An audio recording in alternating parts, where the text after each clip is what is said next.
Good evening. I'd like to call to order this meeting of the Cunningham Township Board for Monday, June 10th, 2024. Will the clerk please call the roll? Ms. Wu? Here.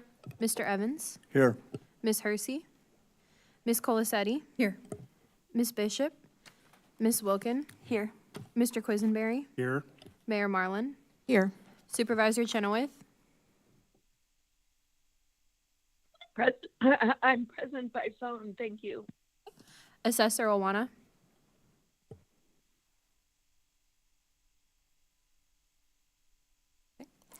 We'll move on to approval of minutes. There are no minutes to approve. Are there any additions to the agenda? No, there are not. Okay. Presentations and public input. Does anyone, we have no presentations. Does anyone wish to address the Cunningham Town Board?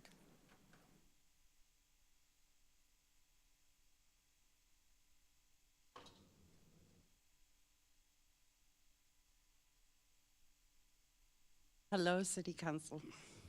My name is Tammy Little, and I am the housing coordinator for First Followers. My mission tonight is to tell a story about one of the individuals with the help of RPC that we found housing for him, and it plays into the part of how policing failed this individual who made a mistake about 40 years ago. It was the only thing on his record. He kept getting released from the Department of Corrections only to be homeless. And part of his parole was that he had to provide an address to the police station. Unfortunately, because he was homeless and he had little to no family to assist him, he remained homeless and he kept getting violated and being sent back to prison. His offense occurred in 1980. With the help of RPC, last year I had the pleasure of meeting him, and we were able to find a housing property management group that was willing to help us to place him in a home. And I was with him when he signed his lease, and I was with him, I brought him over here so he could provide his address. Unfortunately, this gesture came way too late for him. He was 69 years old by the time I met him, and he had several medical issues, and before his lease was up, he passed away. So this is a classic example how policing for this individual did not help him, because as I brought to the attention of the City Council last week, they are released with $25 gateway money. You can't buy a meal for $25, let alone a hotel for maybe half an hour, 20 minutes, you know, and that was it, you know. So this is where our focus needs to be in providing these resources for these individuals. Again, the statistics that I talked about last week was over almost 300,000 individuals are being released every year in the state of Illinois. And the city of Urbana, city of Champaign is feeling the trickle effects of all of these individuals that come out with little to no resources. So we are asking the City Council to consider putting more of these resources in place rather than in policing, where we feel that policing this individual did not help him, and he remained homeless and helpless. And as a result of that, he enjoyed 3-4 months in his own home. So we definitely want you to consider, you know, some of the issues that is the main issue that we struggle with all of our clients that come through our doors, and every day we get individuals walking in. The first thing that they need is housing. Thank you. Thank you. Does anyone else wish to address the council? Or the town board, sorry. Okay, we'll move on to committee to verify bills. Good evening. Can you hear me? Could you speak a little louder? Yeah. Is this better? Much better. Okay. This last month in the town fund, we had $71,167.96 in expenditures. In the general assistance fund, we had $185,455.94.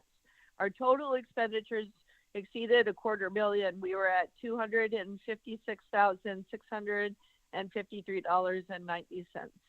I'm happy to answer any questions about the bills, and then I can just highlight a few things from the supervisor's memo.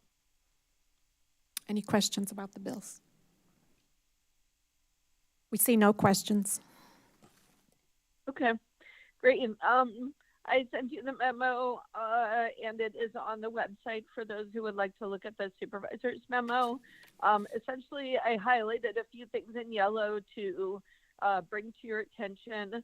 The first is we have just this year is a record year for rental assistance demand.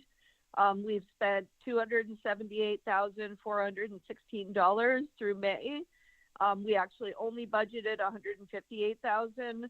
As I have shared in the past, we were able to basically use City of Urbana ARPA dollars to fill that gap.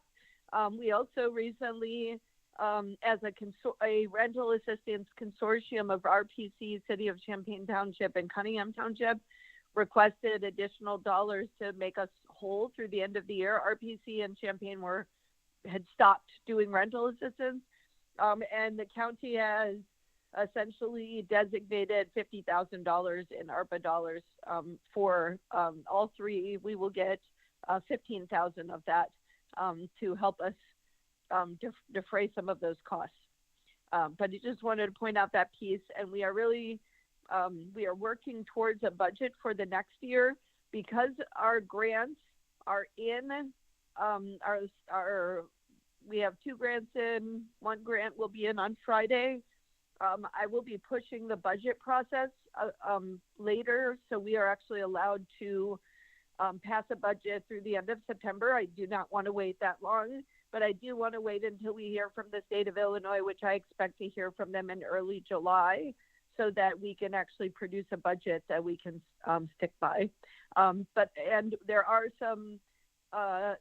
additional homeless prevention dollars that are coming down to our county, and we have been working with RPC to discuss how to share some of those rental assistance cases and use some of those additional dollars. So I just want to let folks know that certainly rental assistance is probably one of my biggest concerns, because it does come out of the tax levy generally, and it has just been off the chain, as they would say, in terms of rental assistance. We have gotten back to only providing 1 month in extenuating circumstances, 2 months, particularly for homeless move-ins. It's usually a deposit and first month rent that's needed, but really trying to bring it as close to 1 month of rental assistance as possible. So wanted to share that piece. If you scroll down, you'll also see we have, this last year has been off the chain in terms of utility assistance. A big piece of that has been the jump in price, but we've also seen additional economic precarity. And so we had very high utility assistance cases. Last June was 63 served, July was 40, August was 51, September 59. March, we only had 8. We're now back up to 38 in April and 37 in May. So we've served 552 households since we started that program during the pandemic. It's been very important. We only support residents who are shut off in Urbana or imminently shut off.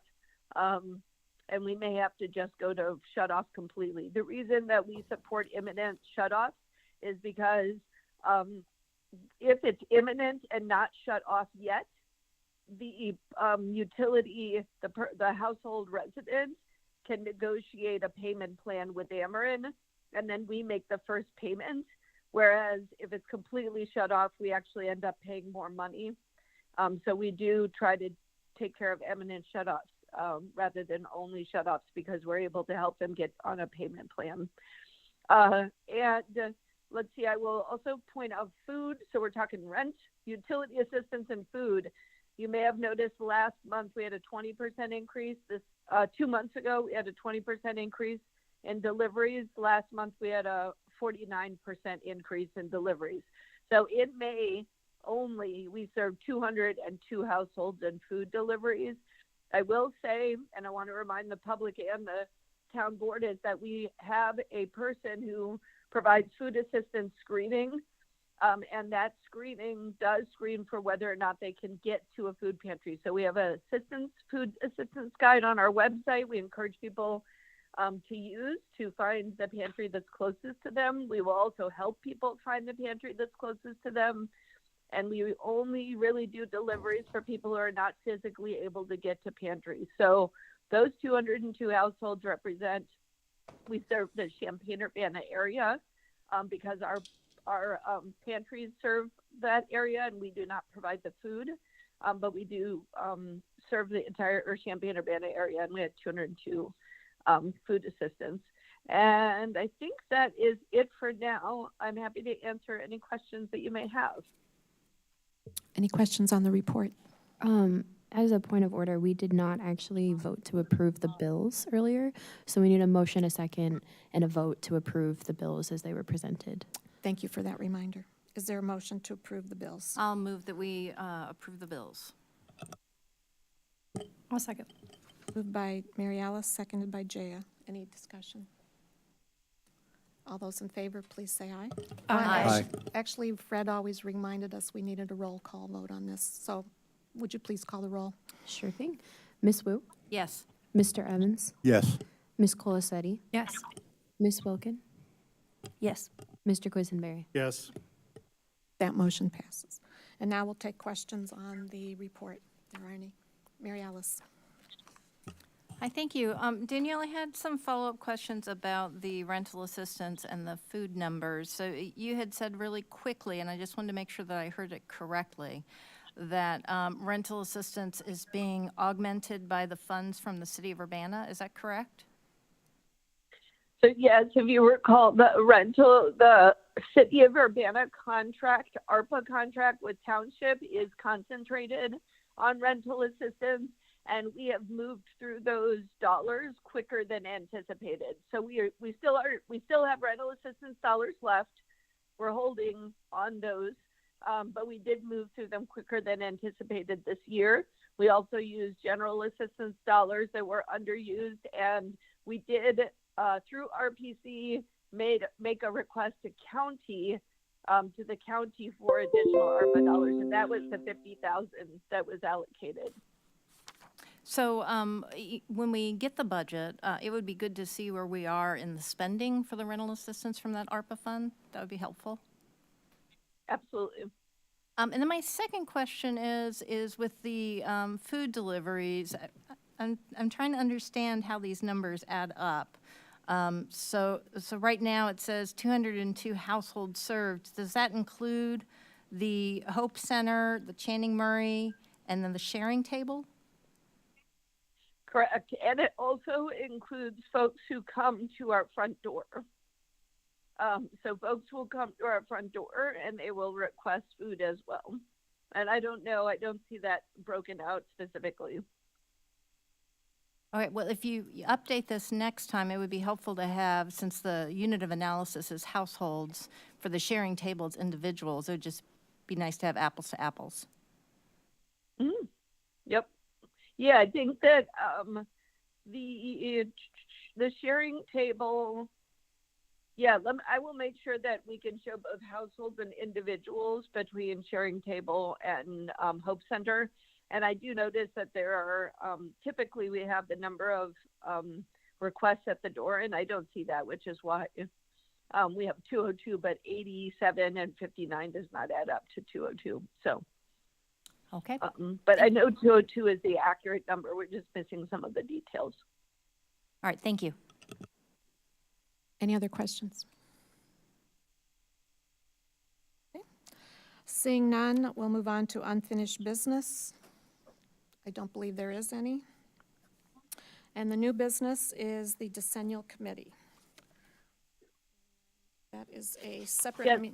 meeting within the meeting, so I need to call to order the decennial committee. Will the clerk please call the roll? Ms. Wu, Yes. Mr. Evans, Here? Ms. Hersey, Ms. Colasetti, Here. Ms. Wilkin, Here. Mr. Quisenberry, Here. Mayor Marlin, Here. Supervisor Chenoweth, Here. Assessor Awana, Carol Elliott, Michelle Jett,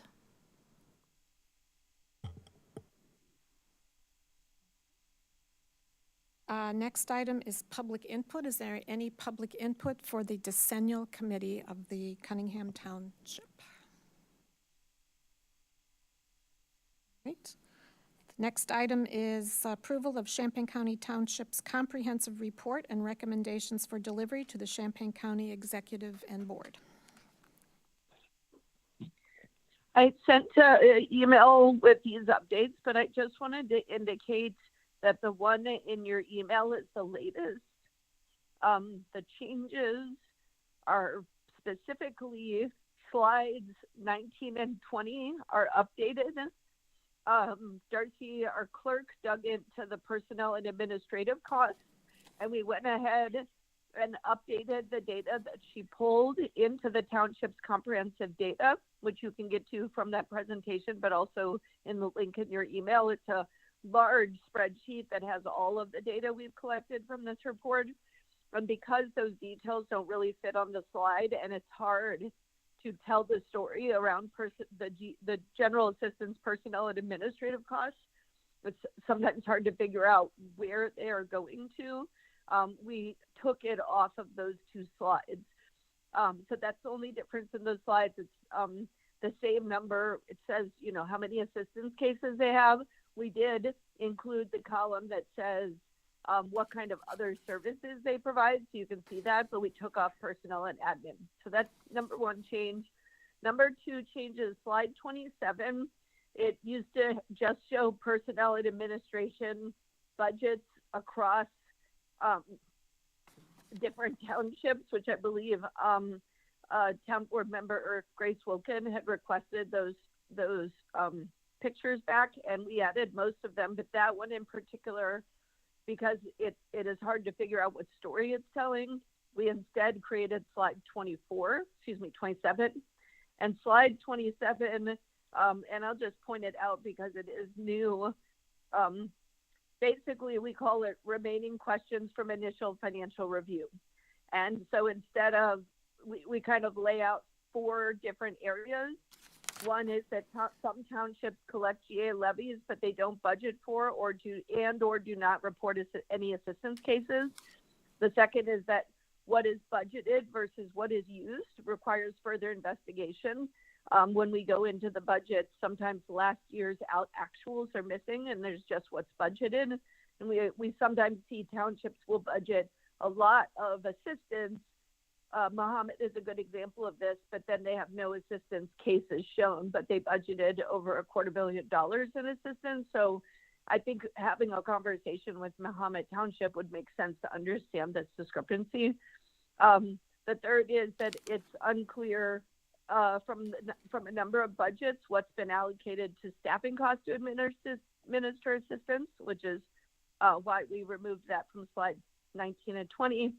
And then some of the budgets, as we started to really dig into the general assistance personnel and administration, and you can see this in the data that Darcy pulled that is now in the spreadsheet, they appeared to be used for maintenance costs for a building or construction, which unless that building is specifically for general assistance provision, and some of the townships don't have offices or office numbers for general assistance, it doesn't make sense why they would come from those funds.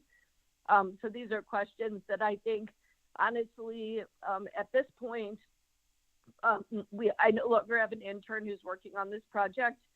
We are done with our piece of the project, and I would be happy to basically turn this over to the county And then we'll be sending this to the townships. And so if they would like to comment either before the county or in response, they would certainly be welcome to do so.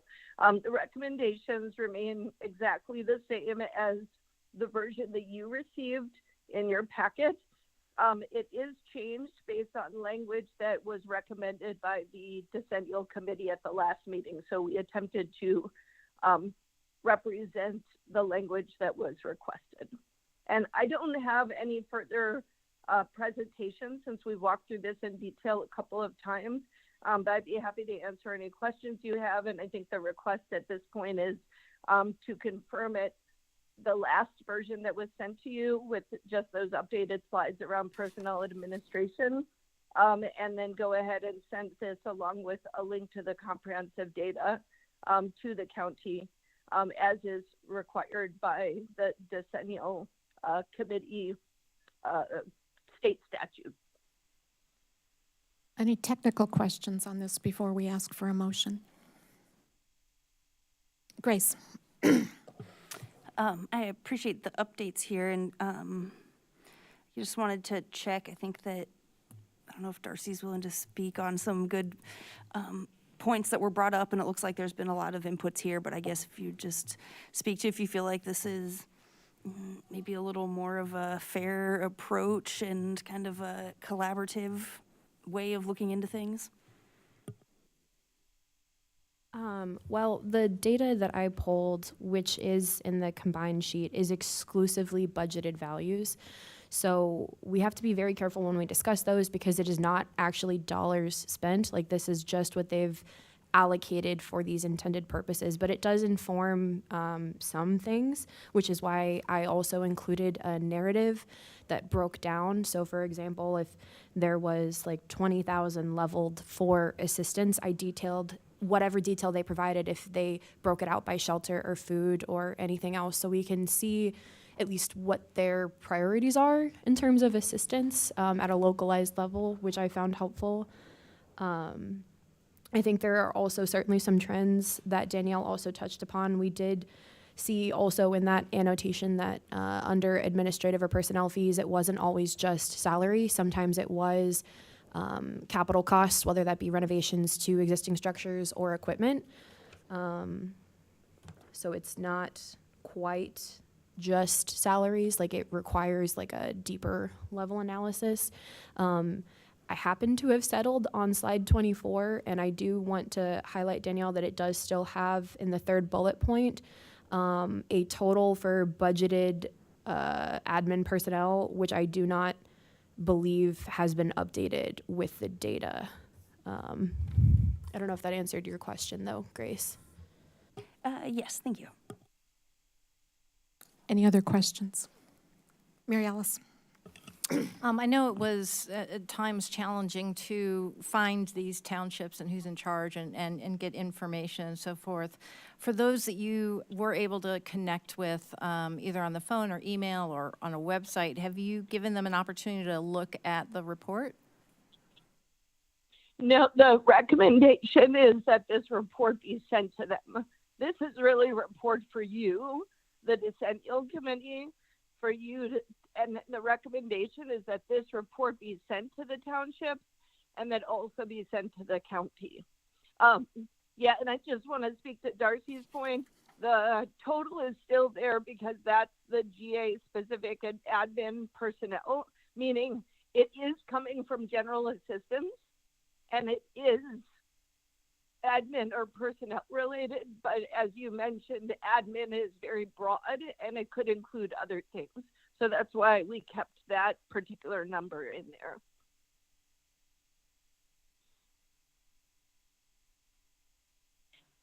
James. Yes, Darcy, could you move back to the township referrals slide? There's just one detail I want to make sure I understand. It's towards the front. You're almost there. The bar chart.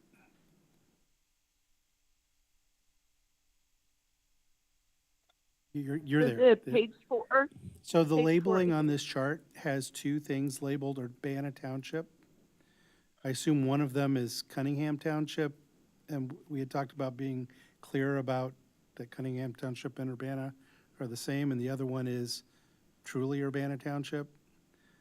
But the way it's labeled now, it's not clear which one is which. Yeah, so let me look and see. This is from the township tracker. We have a township referral tracker. It is Right. only for external townships, so none of them would be for, none of them would be Cunningham Township. Okay, then there, Why Urbana Township shows up twice is news to me. I Okay. did not notice that. I do know that Urbana Township, as you can see, is the most common, and my guess is that it is somehow, or if I had to guess, one of the versions of Urbana Township has a space after it, and the other version doesn't, and so it's being counted as two. So just so you know, Okay. it should be an aggregate of those two. It should be essentially 22 referrals to Urbana Township, 20 from the one column and 2 from the other. okay, thank you. Yep. Any other questions?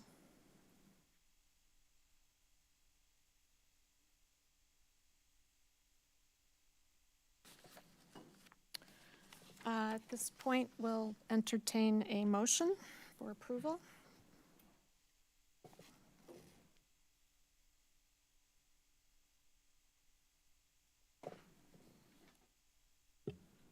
I will move approval of the recommendation. Second. Moved by James, seconded by Grace. Any further discussion? Grace? I just want to say thanks for this process to those at Township and the Ethan, I was blanking on his name, who did a lot of the legwork and all those involved in this process. And I hope that some useful things come out of this. I think that's a great recommendation to include them in the consortium and make sure that these funds get out. So appreciate the work that went into it, a creative idea, and I hope that some more good things happen in the future from this information. Any other comments? Thank you. I will share that with Ethan. Mary Alice, could you take the chair? Sure, I'll take the chair, and the chair recognizes Diane. Thank you. Danielle, I did have a couple of questions. Can you clarify the next steps? I didn't quite get it. Are you going to send this report around to the townships so they can have an opportunity to add more information or clarify information in the spreadsheets before you send it to the county or post it on a website? Yeah, so if you look at the last 2 slides, those contain the recommendations that the decennial committee is voting on. And so it would say that it should be shared with Champaign County officials, supervisors of all 30 townships, our state representative and senator, township officials of Illinois, and then it would live on the county and Cunningham Township websites. Obviously, you are not the county board, so you can only recommend that it live on the county website. You can't actually make that happen, but that would be the recommendation. I do want to share that at this point, this project, which really started as a very basic, straightforward project of like, what do people self-report on a survey, and what is in the financial documents? We're really trying to just, and then of course we added our referrals at the decennial committee request. It's not really my job to go further than this. And so I am certainly happy to talk to supervisors about collaboration. And I certainly intend to reach out to especially those townships that have a lot of surplus who may be really interested in leaning in on our rental assistance consortium. But at this point, we're just reporting what is. And every township has had the opportunity on multiple occasions to respond to the survey in multiple ways and to respond to our FOIA. And we're actually just representing their information. And there's very little interpretation in this. So I would say at this point, it should just go to folks this is about air and light and sunshine and people being able to see what is in township, and then they can do what they want with it. But I can say right now that I don't have the bandwidth or an intern or staff member who can receive feedback, figure out without a decennial committee what I would want to do with that data, or even with a decennial committee. We're supposed to sunset at this point, to like integrate the data. I really think it is a report of what is, and actually allowing people to change that. I think that's a different project. If somebody wants to pick this up and wants to hold more of a community conversation or dialogue that's really multi-way, I would welcome them to do that, but it's not really the purpose of this project. So to clarify, there's really no one at the county yet who is committed to following up on this data to actually fill in the blanks, because there are some incomplete data, there are incomplete squares in the spreadsheet, and and I'm grateful to Ethan for all the work he did and for Darcy for at least comparing apples to apples instead of having apples and oranges in it. But there's a lot of incomplete data on this spreadsheet. So just for my own peace of mind and the public's, the next step is, you think, is in the county's hands. Correct. And I think, just so you know, and perhaps we can clarify this in the spreadsheet, if there is missing data, it is because the township left that field blank. So every township received the same survey, and what is in the first portion of the data is all directly from their survey and what they responded with. And then there's the financial piece, which Darcy has added some detail to, which comes from pulling from what the county clerk's office provided, which is a required budget and levy documentation. So I am as frustrated as anyone if there's incomplete data, and that is only because the township chose, after repeated attempts, to not give that data. They may have it, they may not, I don't know, but essentially I think now this is more about here's data that someone could pick up and do something with. I've already received one call from a township supervisor who is interested in working on having us administer GA. That is not the intention of this report, honestly. I don't know if we're in a position to run GA for the whole county or not, but we are working towards a MOU with Philo Township at this point. And we would be interested within our capacity to provide that service. And we are certainly interested in, and we had a meeting set up with Urbana Township last week, which I believe came out of asking these questions. They canceled, but we're rescheduling that. And so I think we're seeing progress because everyone knows that we're doing this report. They all received the FOIA. They received 3 communications in writing and email explaining the project and asking for their input, and then they received a FOIA if they did not respond. So they've actually received 4 explanations of this project, and some have chosen to reach out and have more of a conversation. So that's kind of where we're at. And at this point, I think I think it would be somebody from the Institute of Government Affairs might be really interested in following up, or the county might be interested in following up. And certainly, as I said, as a founding member of the Rental Assistance Consortium, I think it would be beneficial, especially those that are, sitting on savings, that to let them know that here's an opportunity where perhaps RPC could administer your rental assistance for you, and you wouldn't have to necessarily do that. And then certainly, I serve on the Public Access Appeals Committee, and I have been very clear that if someone does not receive a response from their GA office, they should submit a request to the Public Aid Appeals Committee, and I've already started to direct people. So I think in many ways we received 50 referrals. We had 50 referrals to Township. If the decennial committee approves this, then essentially, one, first, when people call us, we have a lot more data about how to refer them. We did not have that data before. We didn't have numbers. We didn't have emails.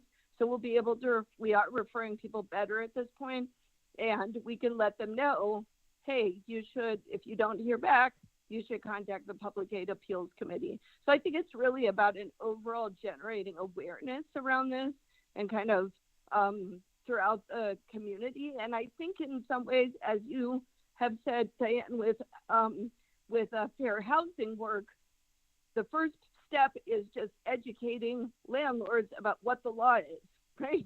And so the first step in this case is educating township supervisors about what the law is and what exists. And actually, there's a lot of self-correction that can come from just that gesture alone.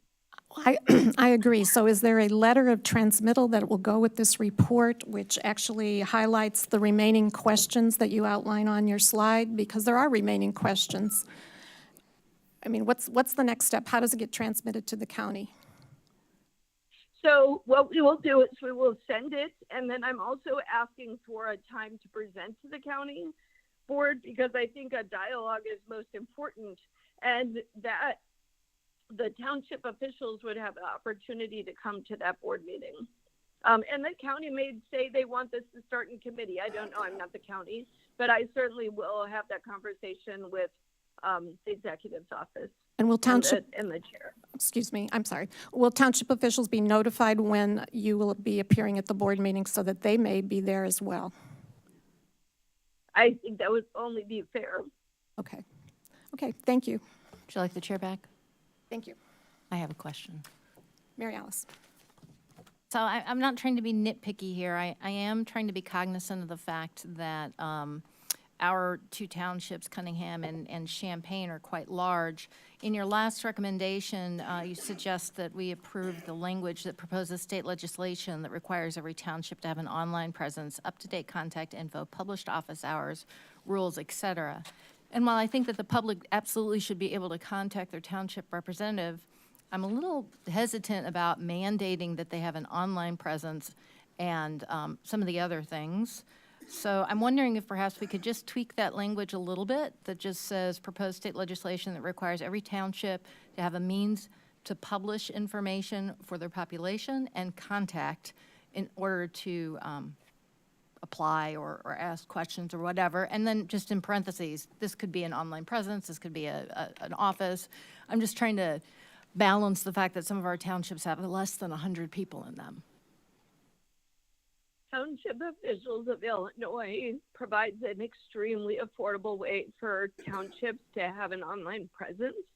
There are free options for people to have an online presence. And post-pandemic, every single public entity that I know of except townships has an online presence. And the issue with not having an online presence is that we are fielding calls from folks outside of our township, and we have no way. I am not going to send a staff member out to Fisher or Summer or wherever to find it. For example, Urbana Township right now, I mean, they don't have any online presence. We send people to Urbana Township, and the door handle is broken. You can't even open the front door. So no, I really feel like it is a basic minimum level of understanding that they can produce a website where other folks in other townships can actually see some of the basics, like what is your phone number, what is your office hours, how do I apply for assistance. It is like it's a minimum basic requirement at this point of every entity, every form of government except township, and that is a problem. It's actually one of the biggest problems we have is we cannot find a digital presence and we cannot find basic information about that township.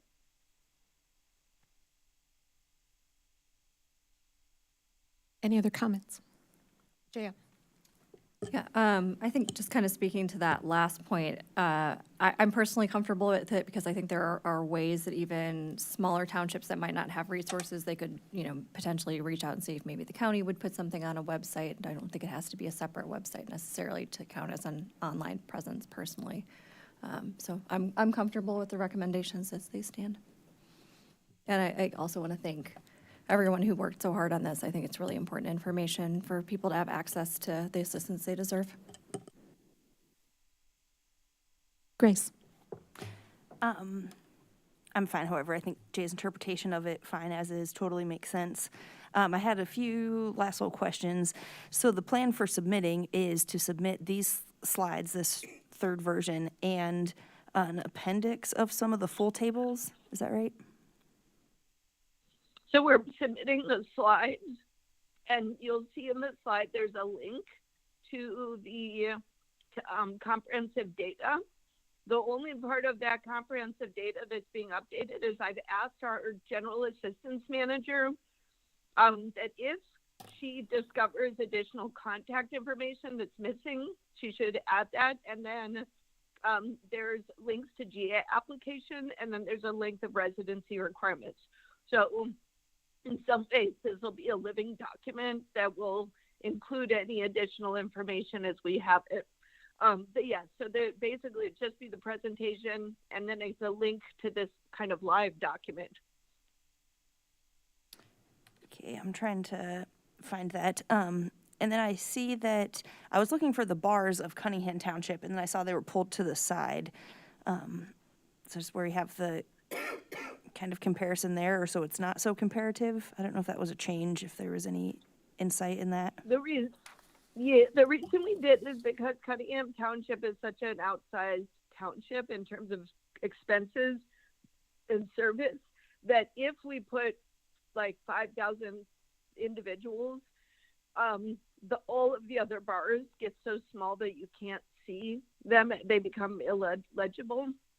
And so we pulled, in some cases, pulled City of Champaign and Cunningham Township out so that the rest, and then we still have that data, but it's more parsable. So we're kind of looking at the townships outside of the two large Twin Cities townships. Thank you. And I was going to ask, I think I found it on slide 15. Is that it has the results of survey from all of them? Okay, yep. Slide 13 has that link for all of them. That's right. Exactly. Mm-hmm. Thank you. Any other comments? Do we need roll call or roll call vote, please? Ms. Wu, Yes. Mr. Evans, Yes. Ms. Colasetti, Yes. Ms. Bishop, I don't know what we're voting on, so I'm just going to say present. Ms. Wilkin, Yes. Mr. Quisenberry, Yes. Mayor Marlin, No. Supervisor Chenoweth, Yes.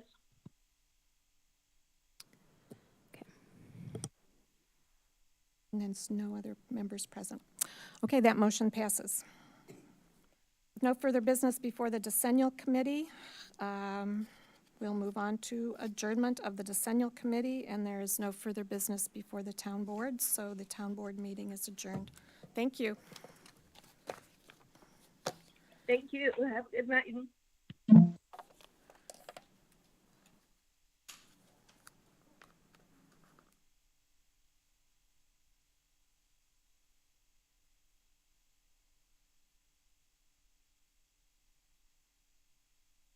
And we'll move immediately into the regular meeting of the Urbana City Council when the clerk gives us the sign.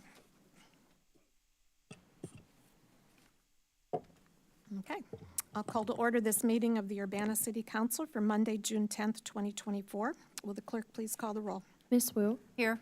Mr. Evans, Here. Ms. Hersey, Ms. Colasetti, Here. Ms. Bishop, Here. Ms. Wilkin, Here. Mr. Quisenberry, Here. Mayor Marlin. Here. Next item is approval of minutes from the meeting of May 28th, 2024. Is there a motion for approval? So moved. Moved by Mary Alice. Is there a second? Second. Seconded by Jaya. Any substantial corrections? All those in favor, please say aye. Aye. All those opposed, same sign. That motion passes. Next item is additions to the agenda. We have none. Next item is our presentations and public input. There are no presentations scheduled for today, so we'll move on to public input. If anyone wishes to address the Urbana City Council, please step up to the microphone and state your name.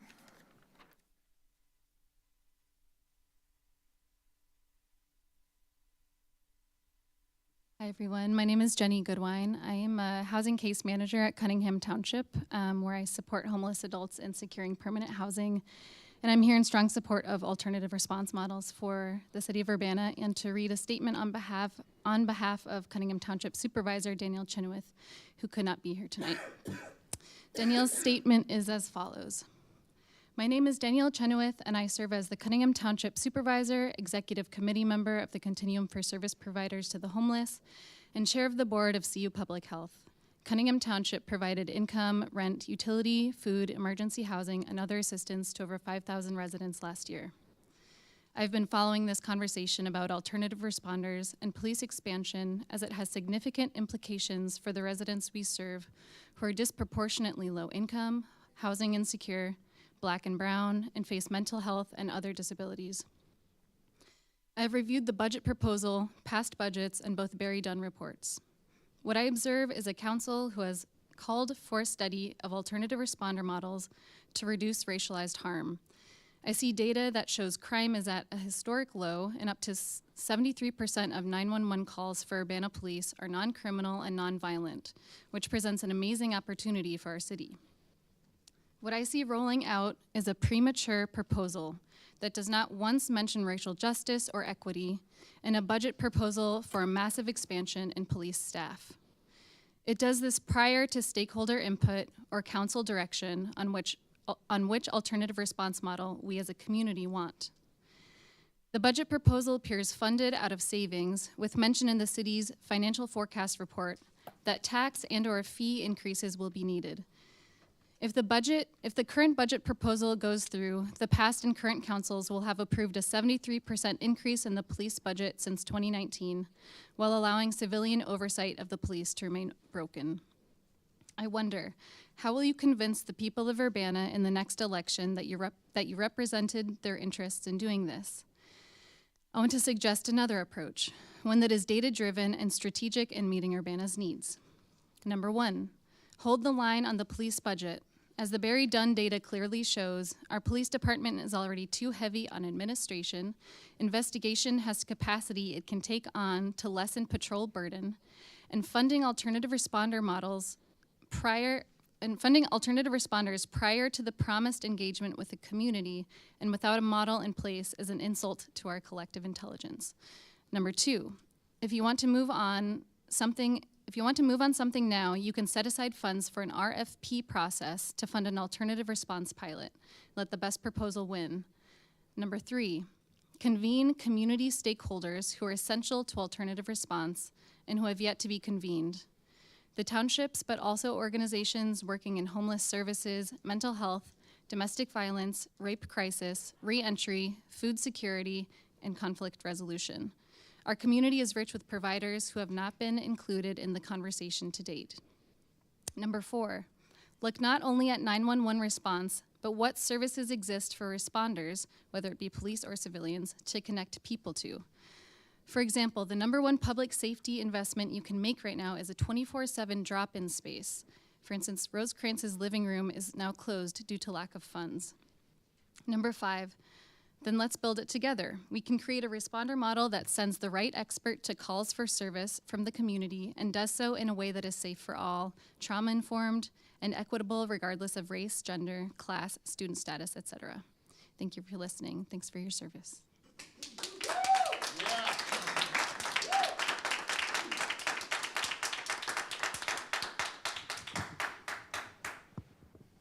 Hi there, my name is Ron Kester. I live at 1209 West Oregon Street on the west side of town. As you make decisions about the budget tonight, I urge you to consider three factors. One, the report from Barry Dunn has not been fully delivered. You don't have the full picture yet. Two, post-pandemic crime rates are falling while the police budget keeps going up. Now is the time to consider alternative response models that can grow to be their own institutions. And three, Urbana's public safety is about equitable access to basic resources before it is about criminality. Until we adequately address issues like safe housing and mental health services, public safety will be defined by property ownership, not a shared sense of community. One might ask why the police budget is even an issue given the circumstance we find ourselves in now, and the obvious answer is because the police have a chief who advocates for them. The police have a union that advocates for them, and the police have whole industries that advocate for them. The folks who have very little advocacy are those who are incarcerated and those who struggle with economic poverty. Unless you go out and ask for it, their authority is unlikely to be part of city government. And here we can observe our need for two kinds of authority symbolized by the concepts of power and reflectivity. Our sense of public safety requires both. Police officers do not claim any sense of expertise over reflectivity, whereas they claim statutory obligations and go through mandatory training to use varying degrees of force. When the police are called about a domestic disturbance, we expect them to interrupt the hostility, then collect the evidence for prosecution, which might include jailing someone. No one expects the police to walk domestic partners through their disagreements or to counsel someone about effective ways to manage their anger. No one expects the police to console family members confronting mental health crises or to steer someone through the process of recovery from drug or alcohol abuse. No one expects the police to facilitate conversations across differences or to address the legacy of racial apartheid in the county or to promote the ethics of caregiving and nonviolent communication for us all. These are the purviews of reflective authority, and that's not the specialization we invest in when we fund the police. No one expects the police to work through community disagreements about the massacre in Gaza. No one expects the police to promote a response to the ubiquity of microplastics and airborne pesticides. No one expects the police to advocate for sustainable practices related to anthropogenic climate change. These issues are all critical to the well-being of Urbana, but we don't regard use of force potential to be the authority we seek in relation to them. The main function of the police is to collect evidence and present as expert witnesses in the prosecution of cases. This is their main role in maintaining public safety, and because it involves use of force potential in the vicinity of transgressive behavior, I have no doubt it can be grim business. If you believe this is what we lack, sufficient personnel to collect evidence and appear in court, then make the argument enough to justify a massive budgetary outlay. But if you believe that equitable access to resources is the main issue, or if you believe that good communication is the main issue, or if you believe some aspect of revitalization is what we're looking for, then please vote to pause conversation on the police budget, at least until you have the full story in front of you. Thank you.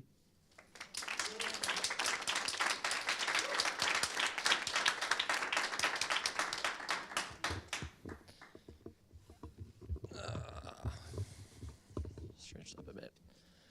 Yeah, hi. Can you hear me? Yeah. My name is Brian Maxwell. I'm a resident of Urbana. I've lived in the town for about 4 years now. I'm here to speak against the proposed increase in the police budget, and I think the whole decision on this should be deferred till we get the full completed Barry Dunn report. I'll start with the Barry Dunn report. Like a lot of people have already talked about, there were really two major objectives of this report that it so far hasn't delivered on. The portion that's evaluating alternative community response models, which seems to have been conveniently delayed until after this major budget decision is supposed to be made. It still hasn't delivered on that. And the whole addressing racial injustices and inequalities in this town. It basically has not done anything in both portions that it's delivered on. So we've spent a bunch of money on a report that it hasn't delivered on two of its major things it was supposed to accomplish, and we're rushing a pretty huge budget decision based on an incomplete report. Some of the conclusions of the report aren't even really consistent with proposed budget, and some of the findings, like people have said, 2/3 of calls are for non-criminal activity. And quoting the report, the largest driver of activity for UPD is related to non-criminal activity, which is why community members, as well as many police leaders, are seeking alternative responses to community service needs that utilize resources often less expensive. So we have a solution that's potentially less expensive. It's supported by the police and the community, but we're not even spending adequate time to look into it and really evaluate, or at least even wait for the portion of the report that we paid for to discuss these alternatives. The report also recommends that the police department engage with stakeholders and the community to develop this alternative.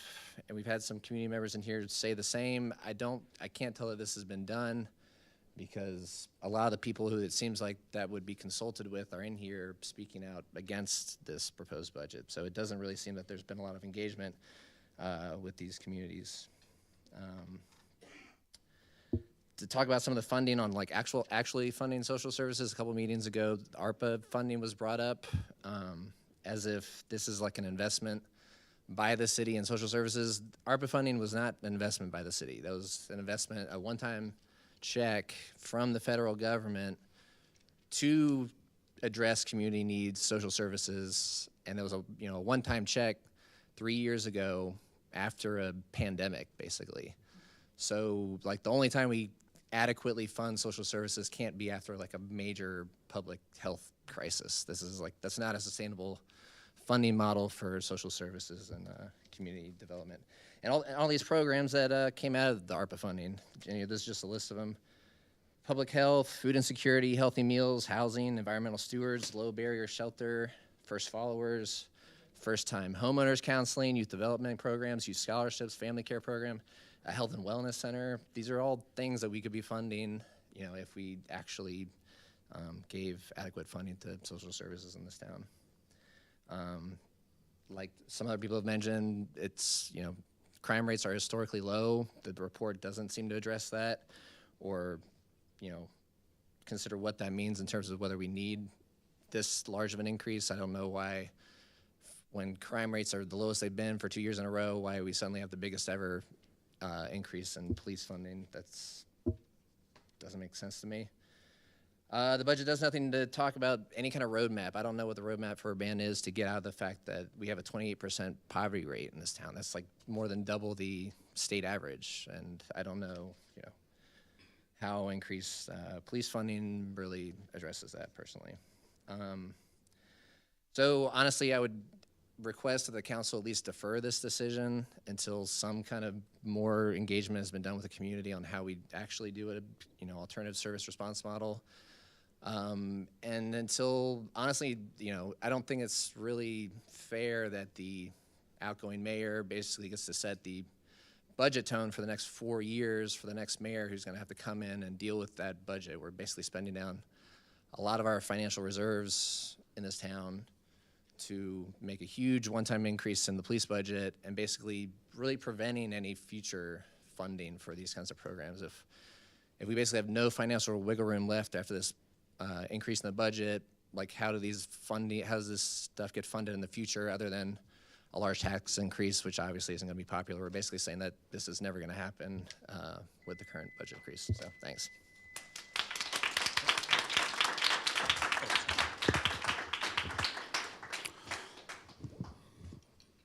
My name is Stephen McGuire. I want to voice concerns regarding last week's presentation by Chief Boone and other officers.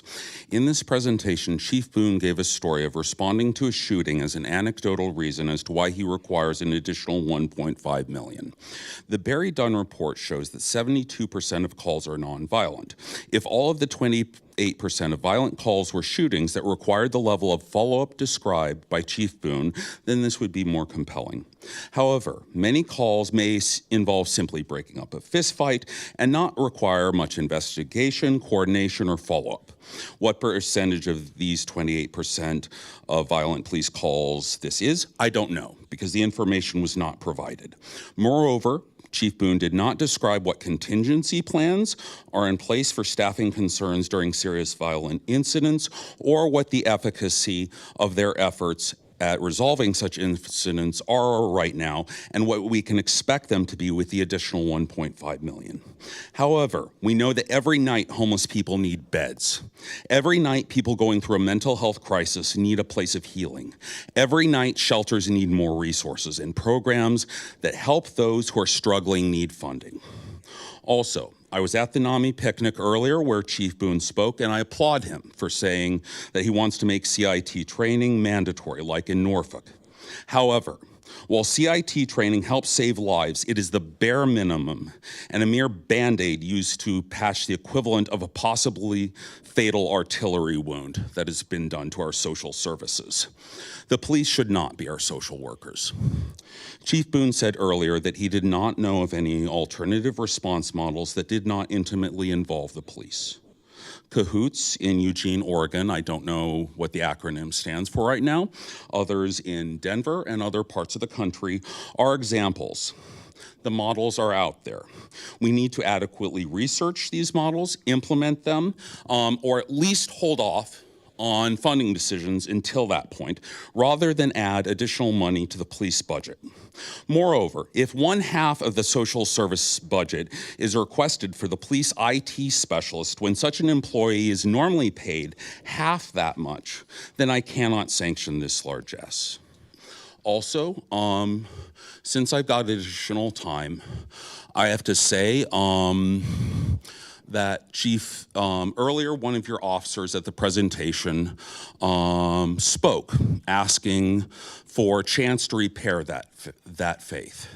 I have to say that my faith in law enforcement this year, specifically after October 7th of 2023, and the incidents that follow regarding all of these police districts, Urbana being the least, but there were, took a substantial hit. You definitely had me as a supporter. I defended the police to many friends. If all police officers acted with the level of professionalism and dignity that Lainey Barbie and others acted during CIT training, I'm sure we wouldn't be having this meeting. However, sadly, that's not the case. My name's Stephen McGuire. If you wish to find me after the meeting, I would love to have coffee sometime and discuss with you what I observed that was problematic and possible suggestions for changing that. Thank you.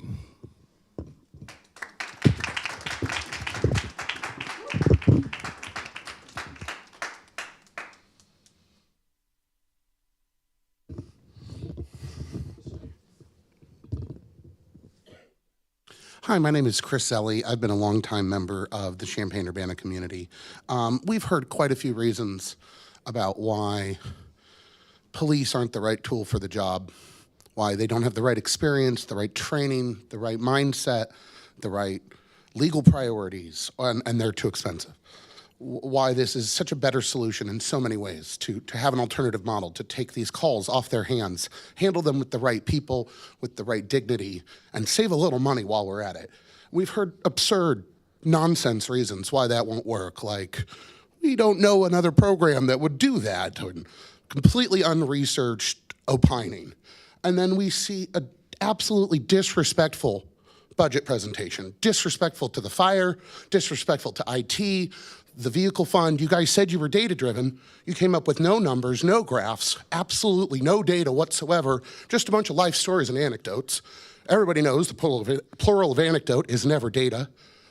You couldn't answer Councilwoman Wilkins' questions about your overtime. You just want money. You just came in with your hands out saying, give us millions of dollars. You don't care about the overtime or why your staffing wouldn't draw overtime budgets down. Like, on that alone, the entire council should be absolutely disrespected and completely reject the budget proposal. I mean, it was incompetent. A middle schooler could have made a better presentation for you. It was disrespectful. But we know that Boone loves it, right? The President's Task Force on 21st Century Policing specifically says on page 46, 4.5.3 action item, law enforcement agencies should establish formal community citizen advisory committees to assist in developing crime prevention strategies and agency policies, as well as provide input on policing issues. You've never instituted that committee. What are you waiting for? The Barry Dunn report told you guys, not him, but you guys, Let's see here. Barry Dunn encourages UPD to explore formally adopting a co-production policing model, and that the UPD work collaboratively with city leaders and the community to evolve police strategies and approaches, operations, and community involvement through this model. As a starting point, the city could establish a committee that represents the unique diversity of the community and possesses real and substantive authority to review and guide decisions about community safety, law enforcement, justice, and the roles, strategies, and approaches of policing within the broader environment. Maybe you don't think the budget is one of those policy decisions. That's the best I can come up with. Because if it's not, if budgets is something that committee should have a voice in, it would be irresponsible of you to pass this budget without that committee or their decision. The fact that community agencies like the IMC are having to hold a town hall this Saturday to discuss this because you are failing to start the committee from the report you paid for is just grossly incompetent. And to parrot the words from earlier, deeply disrespectful to our intelligence. Have the day you deserve.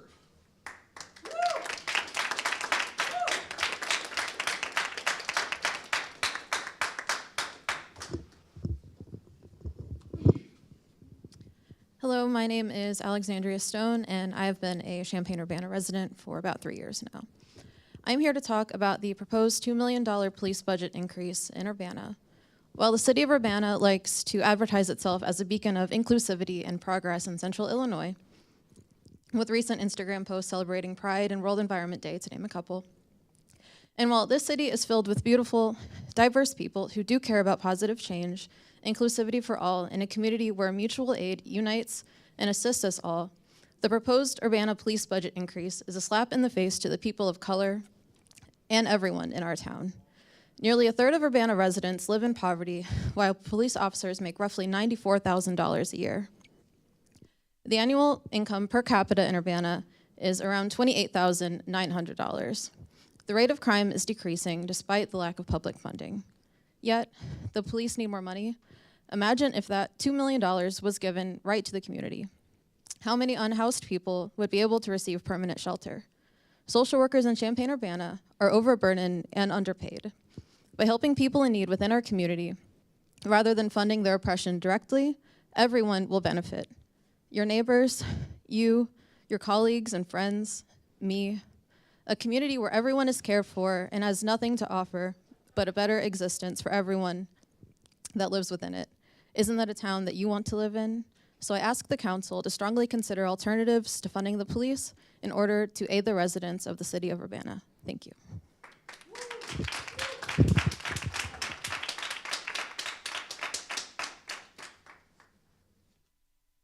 Hi there, everybody. My name is Ben Jocelyn. I'm an Urbana resident. First, I want to apologize to you all because I know that the intention you set out years ago was to have good data for this conversation. I thought that Jay's comments last week were incredibly telling, that you were here asking the same questions. And you paid a lot of money to Barry Dunn, who at the time was bragging about how they were doing a report in Oak Park to talk about George Floyd specifically. By name was mentioned in that report. And in the report they delivered, they described people as blacks and whites. This report that they delivered on is not up to date in basic terms of dignity when we talk about human rights. They sold you a bill of goods, and I hope you can get your money back. Within that report, they do have some data, but their conclusions are far-fetched, and I will gladly stand toe-to-toe with anybody who's like defending that report and show you why it is flawed and and just talk to you about that. Second, I want to talk a little bit about the presentation the police gave. I've spent over 12 years on various boards in this community. I've never seen a committee or any individual come with requests so large for the budget without any numbers to back them up. Instead, there was emotional pleas, and I find that that sets up a very dangerous dichotomy. Because the plea of saying we've got folks who are staying on overtime or folks who are dealing with shootings, believe you me, I am glad that I do not have to respond to shootings.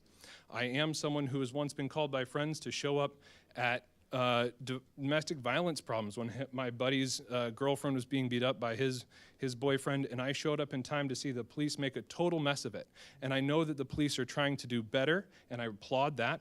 But I think that there's a long way to go, and I think that it is a system which will never, and there is data to show this, serve certain segments of our community. The queer folks who I've talked to about this find that oftentimes, especially with trans folks, and there's double arrests that happen all the time, and folks who are not documented have no access to these resources because they're afraid that either themselves, their children, or their partners will face deportation when resolution and conflict resolution is what our community needs. In addition, during that time, they talked about how only 4 officers are able to respond to shootings. If over 100 officers can show up when some kids pitch tents on the lawn of the university when they're trying to protest genocide, I think it is absolutely ridiculous that we can only have 4 cops showing up to shootings. That is not a matter of resource, that is a matter of priority. So when we talk about community resource and mental health, those are things that we're asked to see as community-wide resources that are seen collectively. We have to see what resources are there in Champaign and otherwise. But when we talk about police, suddenly we're isolationist. I think that is fundamentally disingenuous logic. Yeah, I also want to talk quickly about the 30-30-40 model that folks are basing all these hires upon. When asked about whether or not that model's been shown to make areas more safe, Michelle Weinzettel said clearly that that has not ever been proved to be true. And then I want to talk about backfilled positions. We've got this police expansion, which is talked about, and folks and I want to remind you that these are backfilled positions because we voted for these other hires back in December. When the police asked for a mid-year raise, when these votes were taken before you, and you all said, we don't support those positions at this time, and you wanted to wait for more information. Nothing since then has changed definitively about the end of the report, and yet here we are being asked and told that those positions are given, right? We voted already in December because of community response and said those are not positions that we support at this time. So to have the folks running the budget come before you and say these are backfilled positions and act like, of course, you've already said yes to these positions is again disingenuous and wrong.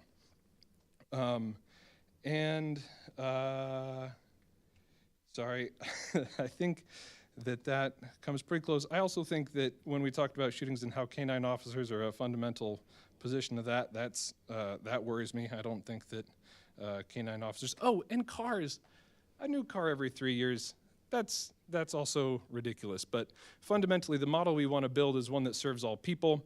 I think that you've been working towards that. I think that you've been sold a bill of goods on the report you've been given. I'm happy to talk about how it's a flawed report with anybody. I'm really excited about sort of the intention that was set forth at the beginning. We have a community full of people ready to talk about this and build that model together. And I hope you don't pass a budget which makes that kind of growth impossible. Thank you very much.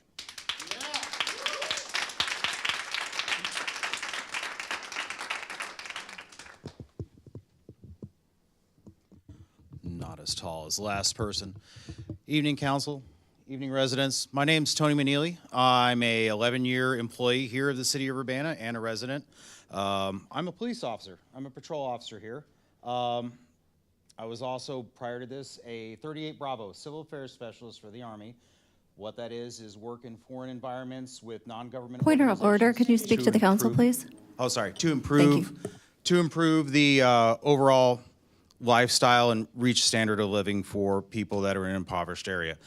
I 100% agree with what I've heard for the last 4 or 5 years that we do need more social workers to work with the police department. I currently, as a patrol officer, I only have one, and I would love to have more. The problem that we have is that if someone has a master's degree in clinical social work, asking them to come work for a city at the pay that they're going to get versus the private sector, there's not a whole lot of people that are jumping at that, and it's unfortunate. I am a CIT trained officer.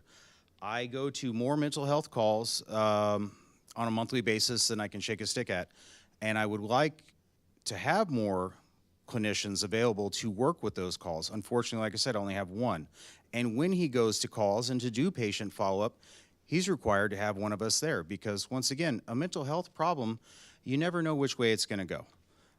It's the same thing with DCFS. Unfortunately, this day and age, we also have to have officers that go with DCFS to help with families and to help with those environments because we don't know what the situation could turn into for someone trying to improve that environment.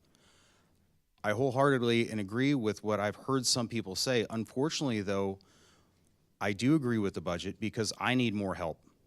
The reason that we have a median income right now of $94,000 annually per police officer is because I worked more 16-hour shifts in the last 12 months than I can count.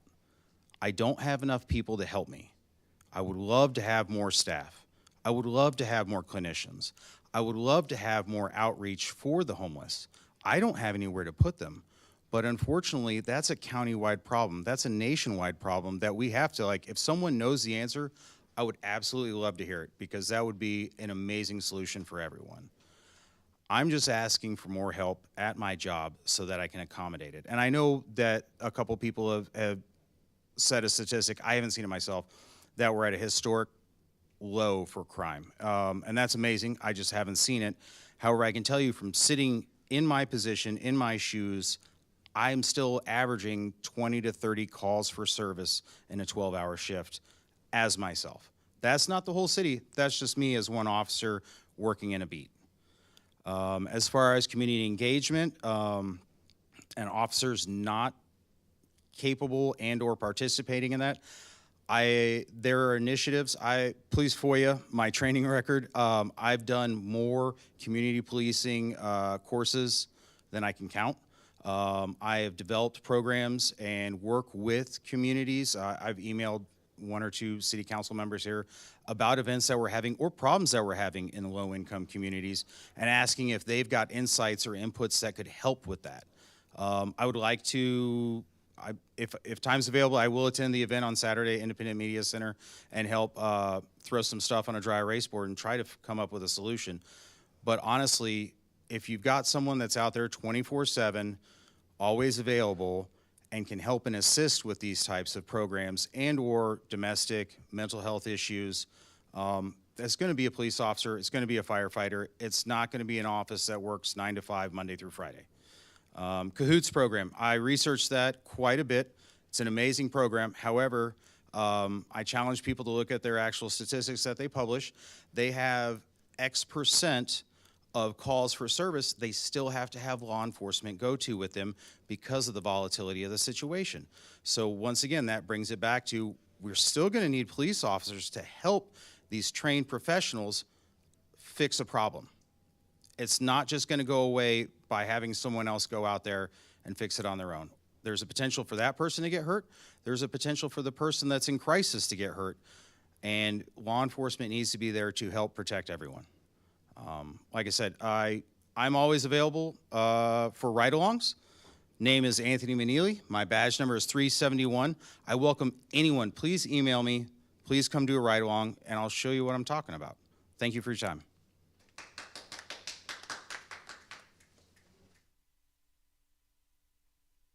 Hi, my name's Alyssa Hall. I'm trying not to shake because I have panic attacks really badly. I'm a resident of Urbana. I have been for the past 4 years. Hi. I have also been a social worker for the past 10 years, and the pay is very low, and that is why a lot of social workers go into more privatized fields. So giving them more money, potentially instead of the police, could do a lot because they're better trained, they're better suited, they understand. A lot of times I went to a lot of households with just my paper and pen, and I didn't need an officer. Although things do come up, I understand that, but for majority of instances, it's never de-escalated the situation. No offense, I just wanted to read where policing origins. The origins of modern day policing, tough on crime, laws have put an unprecedented number of nonviolent offenders behind bars, and our neighborhoods feel no more secure. This system has deep roots in slavery. So a lot of it was to, as KRS-One used to say, the officer was the overseer. And so basically, it's to protect the people with money and the people with land and property. It's not to help those who really need it. And I'm also going to claim my ignorance. I have not read the report, and I don't want to speak for other people, but a lot of people who should be here who really need to advocate their needs are not here because they're working as well, 16-hour jobs, and they're trying to pay rent, and they're trying to put food on the table, and they're trying to do a lot more too. I'm sorry, I'm shaking so bad. understand the idea of police, but it's just not there. The fracture of what police have been to so many communities, especially Black communities, it's just not there. There's no trust. You can't build on a broken system.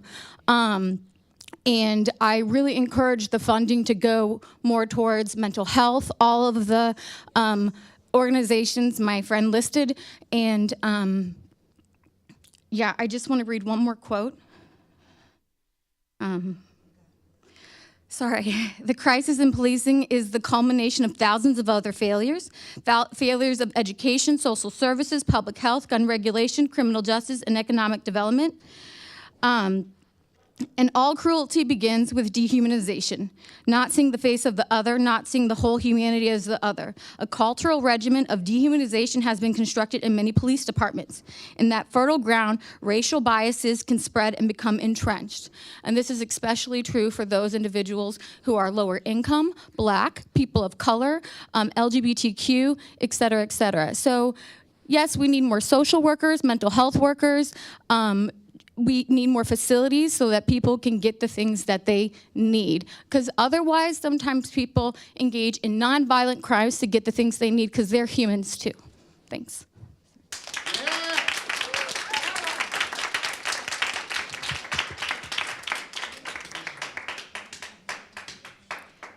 Good evening. My name is Elizabeth Soteropoulos, and I work with students who live in Urbana, and I also do a lot of shopping and just living in Urbana.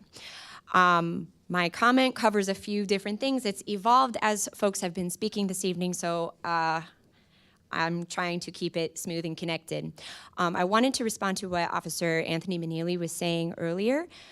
Individual officers are typically not the issue. What most of us are speaking to is systemic. We have systemic problems with poverty, racism, lack of health care, and yes, systemic violence within the policing force. The lack of social workers is in part connected to a lack of education. So it's not just cities that don't have enough social workers, it's also public school districts that don't have enough social workers. There's just not enough people who are trained in social work. And so how we can address multiple issues here is by investing our money into public education and making sure that people are housed, people have mental health care so that they have the opportunity to get that education and training in social work. That way there will be a greater pool of social workers that we can hire from. And also, yes, if we are paying our social workers as much as we are paying our police officers, that would solve the issue, just like we're saying that paying police officers more would help us hire more police officers, which are understaffed, according to the city. I also heard, I would love to know the solution to these problems. I'm asking for more help at my job. Again, these things can be addressed by pouring more money into our neighbors, making sure that our neighbors have all of their basic human needs met.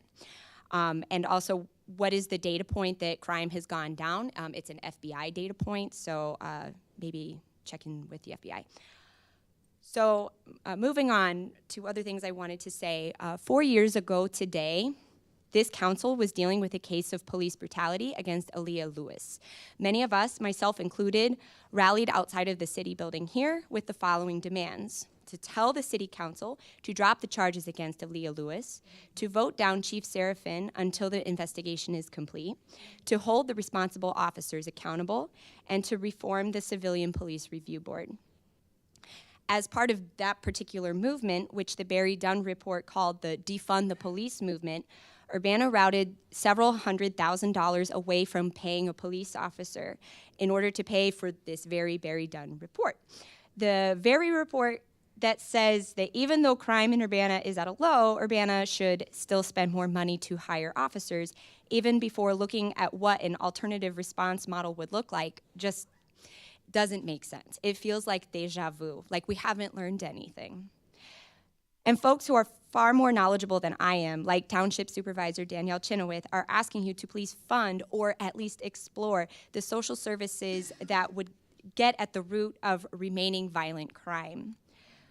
We can fight poverty with this money. We can ensure everyone has affordable housing, food security, physical and mental health care. I wanted to say that some of you ran for this office following incidents of police brutality in Urbana. We know that if funding the police worked, it would have worked by now. I'm asking you all to support what Urbana residents are saying, to invest in community and not more police. Thank you.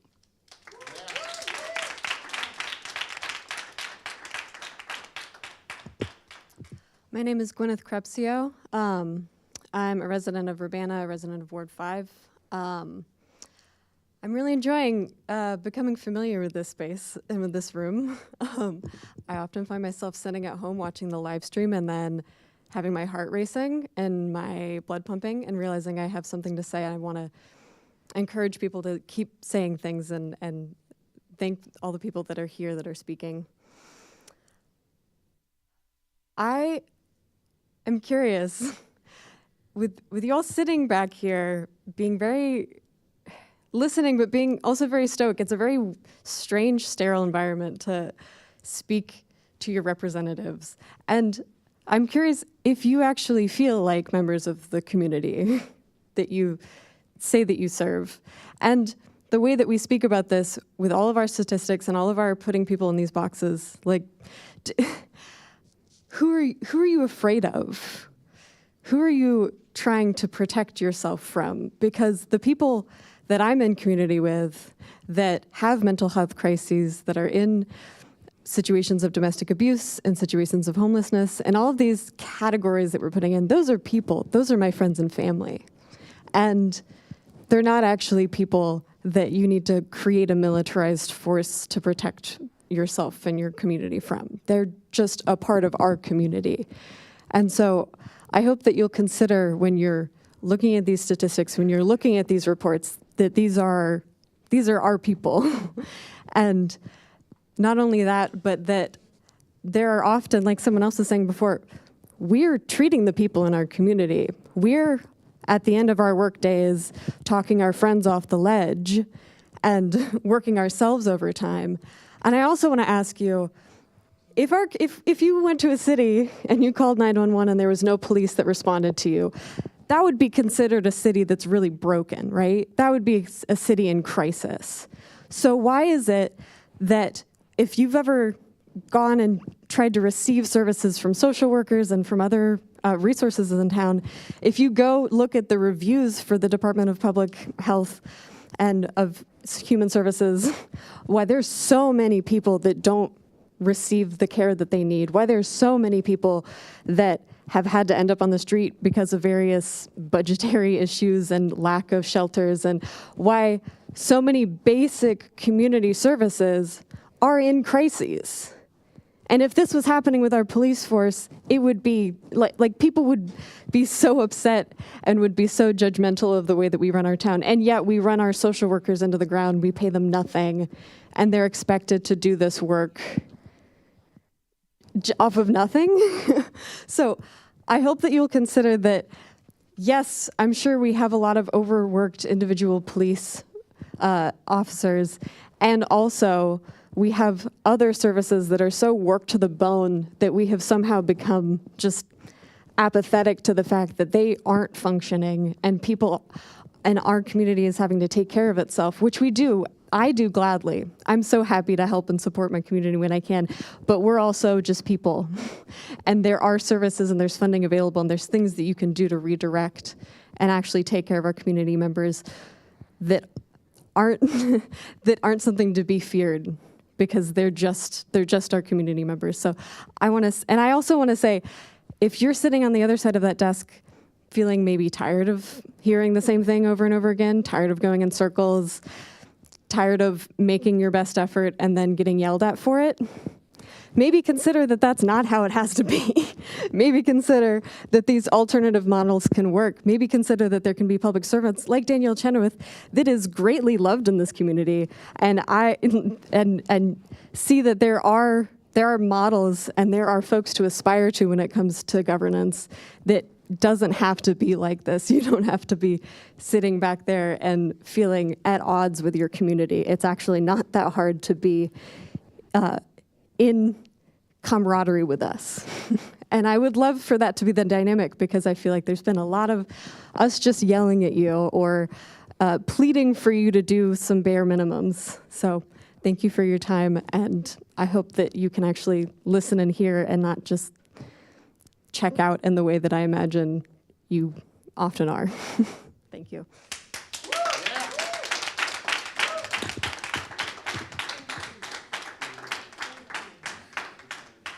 Good evening. I'm James Kilgore, resident of Urbana and from First Followers. One of the things that constantly strikes me about this whole process is how backward this is moving, how backward the whole process is.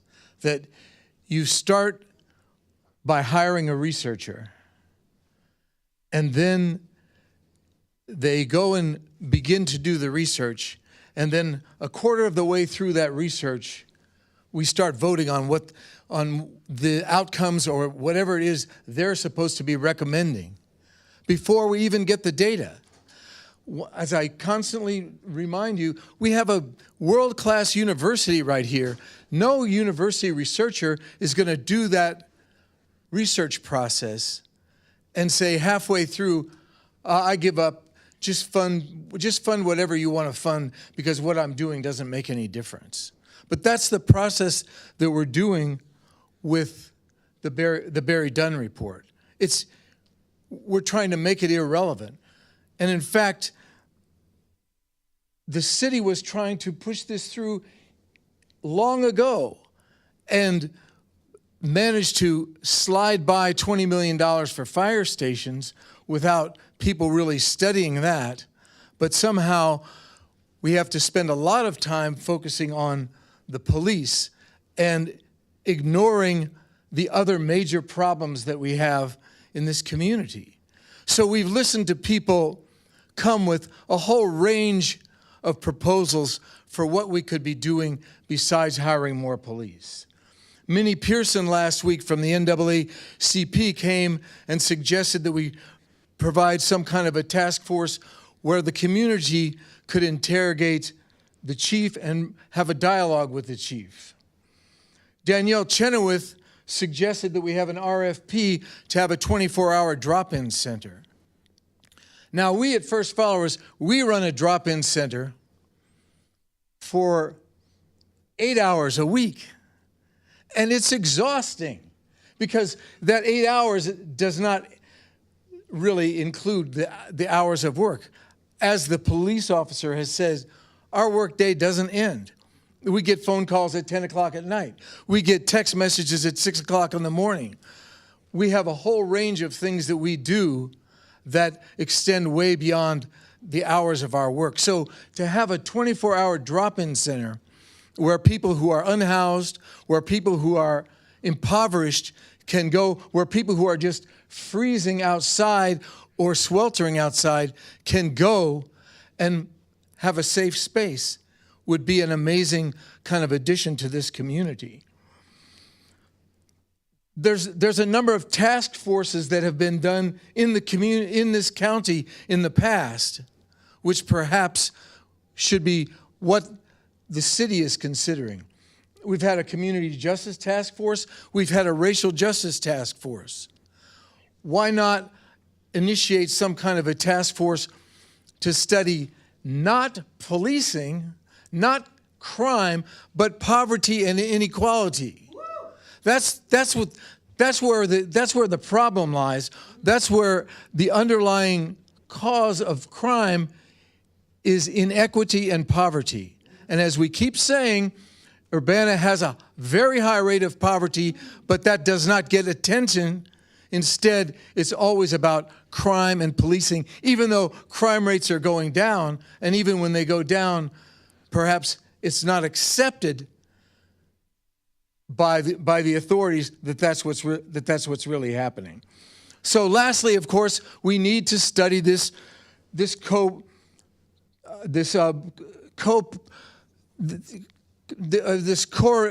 coordinated effort between police and community to deal with these issues, and in particular to look at responders that are going to not be uniformed police officers, but are going to be social workers and other qualified individuals who have been impacted by the criminal legal system and who understand how to deal with the people that are being subjected to abuse by the police and by the criminal legal system. So let's not add more police. Let's look at all the other options thoroughly, rigorously, because we don't need more police.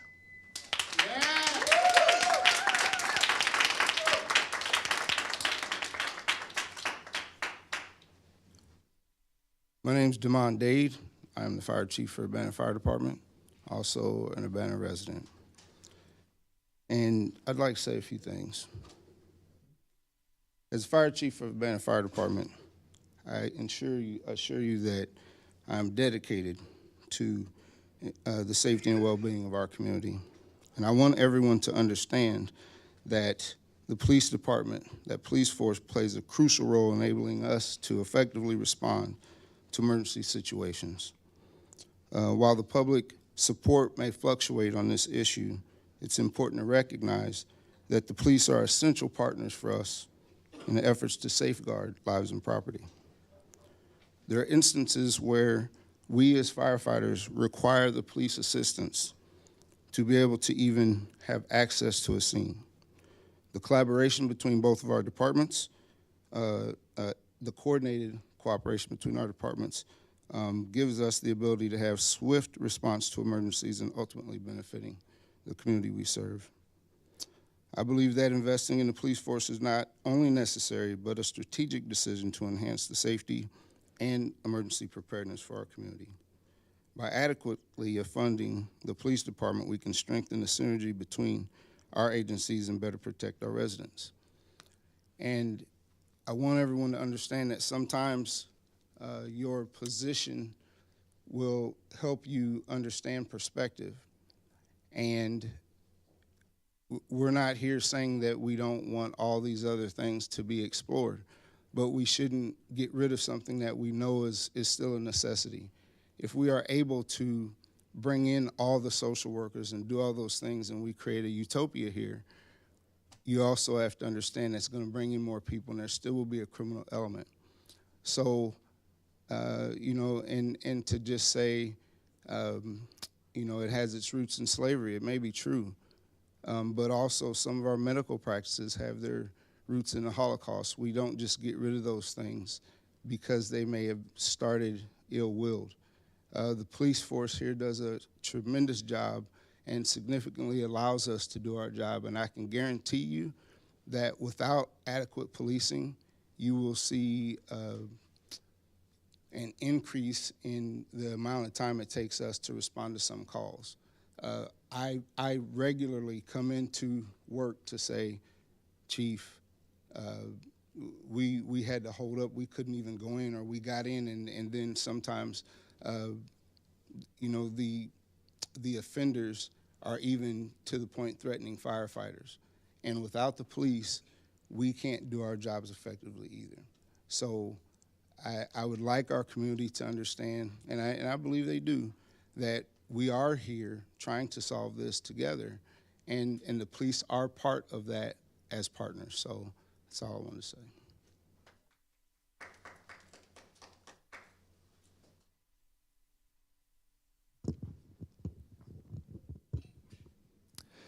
I'm Brad Allen, here to voice my opposition to an increase in the police budget and expansion in the police force.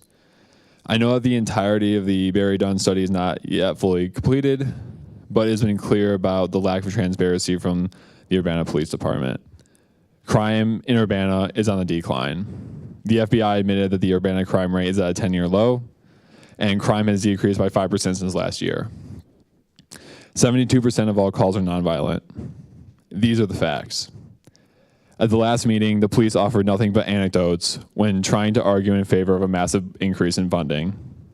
Since we care so much about anecdotes to support our positions, let me hit you with an anecdote. There was a homeless veteran that attended last week's Champaign City Council meeting. He was asking for help. The millions of dollars that are being requested for the police budget could very easily go to the programs to help him. Last week in the Urbana meeting, An officer said that he wants to heal the relationship between the police department and the public. That starts with the cops themselves. That should not and does not require millions of dollars and more cops on the streets. If they really want to heal the relationship with the public, don't give peaceful protesters concussions while protesting genocide. During that first Friday of the encampment, there were dozens of officers from numerous departments in the area that were able and willing to show up at the drop of a hat when they heard they might have a chance to be called upon to brutalize us. So no, I don't buy the notion that more cops or police funding are necessary in Urbana. Put that funding towards programs that actually reduce crime and actually improve the lives of the people.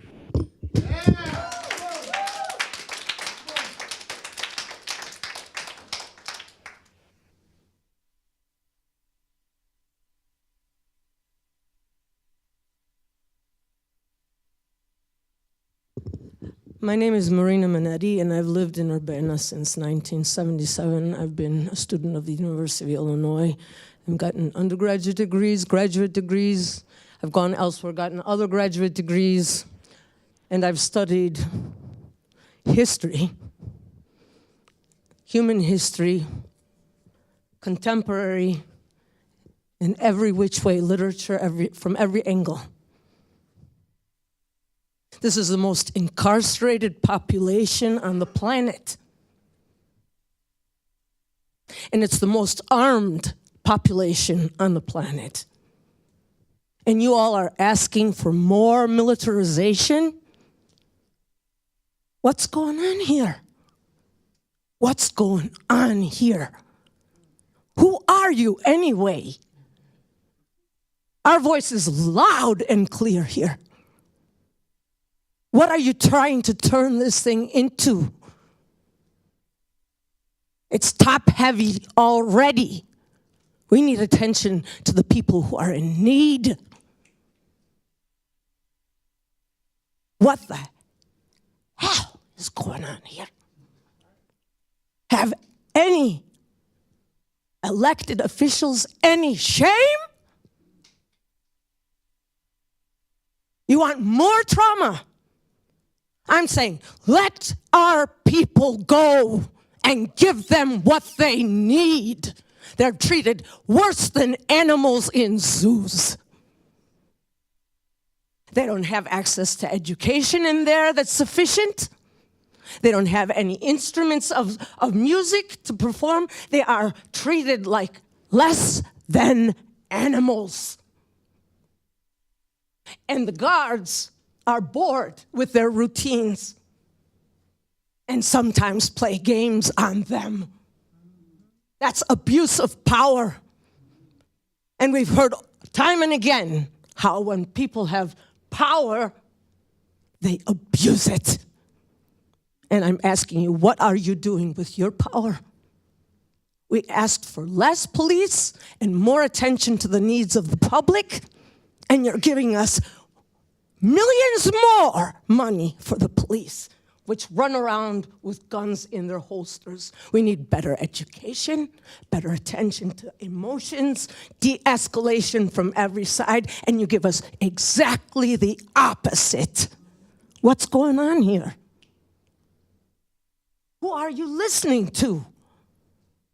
It looks to me like this report was figured out right before.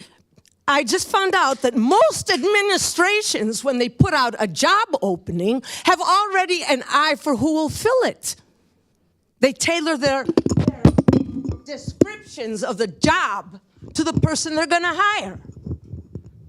It looks like that happened here already with this research that's not even being bothered to listen to, because you already know what was going to be in it. And that it fit your plan. Let's get some real help for real needs here. It looks like some people are being serviced and other people don't even count as people. You can do better than this.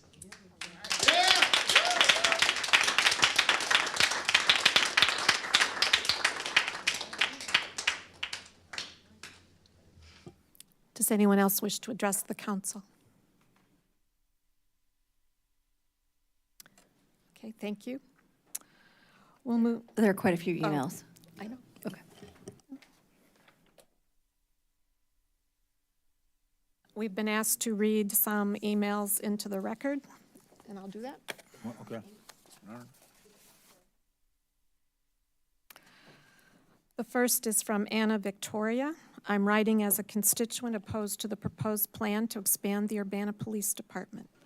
In Urbana, crime is at an historic low, while food and housing insecurity is increasing. It is thus baffling why over the years this council has increased the Urbana police budget while defunding community programs.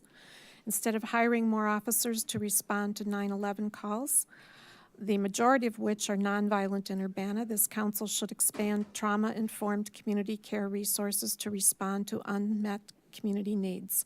Study after study has shown that most crime is related to poverty. Given that police do not prevent poverty, but in fact cause economic hardship by disproportionately targeting black and brown bodies, resulting in legal fees, job loss, and incarceration, the choice to expand UPD is completely illogical. I urge this council to reconsider funding UPD and instead expand access to food and housing. The next is from Lila Leopold. Please include this email in this evening's public comment. I write to continue to add my support to the voices among you who express concern over moving ahead with the proposed police department budget before completing the Barry Dunn report and before fully pursuing true alternative responder models with community partners. It is especially important that the design of alternative responder models be taken seriously and that they extend beyond the purview of the current police department operational model. That is to say, the only way to implement an alternative responder model in Urbana need not be to include it in the very department that is currently under review, and of which the review thereof is not complete. The strength of alternative responder models lies in the very essence of their being alternative, and yet no less robust and effective in their handling of community calls. There will need to be close work between community organizations and the police department, of course, but that does not mean cherry-picking a few positions from the idea of an alternative responder model and placing these positions within the police department itself, along with a significant increase in the police budget, is a guarantee of anything at all except a larger police force. I urge you to take the pleas of your communities seriously when they call for your urgent consideration of their safety as part of a holistic view of health and community empowerment, not of increased opportunity for incarceration, violent, and potentially deadly interactions between officers and community, and increased surveillance. Now is not the time to short-circuit the research we as a community and you as a council have set out to do. Now is not the time to pass a budget that does not align with the goals of this pursuit. An increased police budget will not be an effective Band-Aid. It will come at a great financial and interpersonal expense that for too many in this community will only further struggle and hardship. We owe each other a better way forward together. Next communication is from Sharon Irish. Dear hardworking council members, when I prepare a budget, which I have often done for grant proposals, I consider how much I have available to spend, and then I prioritize what most needs to be funded to meet the goals of a project. Budgets, of course, show our values, and I would prioritize housing, employment and training, healthcare, education, infrastructure maintenance, and improvement. As the 2015 President's Task Force on 21st Century Policing noted, policies must reflect community values. Urbana, I hope, defines public safety broadly as including safely housed people with opportunities for education and training, jobs and adequate health care with equitable infrastructure. Addressing these would be proactive. Completely aside from considering what public safety broadly construed might be, I don't see a responsible way to pay for the proposed police staffing budget. The Barry Dunn report recommends, quote, a co-production policing model to evolve approaches, end quote. This recommendation, to me, offers the opportunity for Urbana to create a broadly representative task force to collaborate with city departments. The task force would identify goals and create a timeline to meet these goals. Figure out whether, quote, alternative responders, end quote, should be part of the police department, and make adjustments to the plans as they is implemented. taking into account the cost of each aspect of the plan and the evidence of need for it. Creating a task force may seem like delay, but I think instead it would strengthen the relationships and partnerships that are crucial to building and maintaining a safety net. It models an ongoing conversation which is central to a healthy, evolving community. If Urbana is going to raise more taxes or go into debt, we must be cautious and strategic about committing ourselves to a large and perhaps limiting budget allocations. Next up is from Donald Owen. I strongly urge you to reject the proposed $2.5 million increase in the Urbana police budget for next year. It's irresponsible and unwarranted. The city should not be spending down its reserves on positions that will become an ongoing expense. According to the data compiled in the Barry Dunn report, crime in Urbana is at an all-time low. Urbana does not need more police.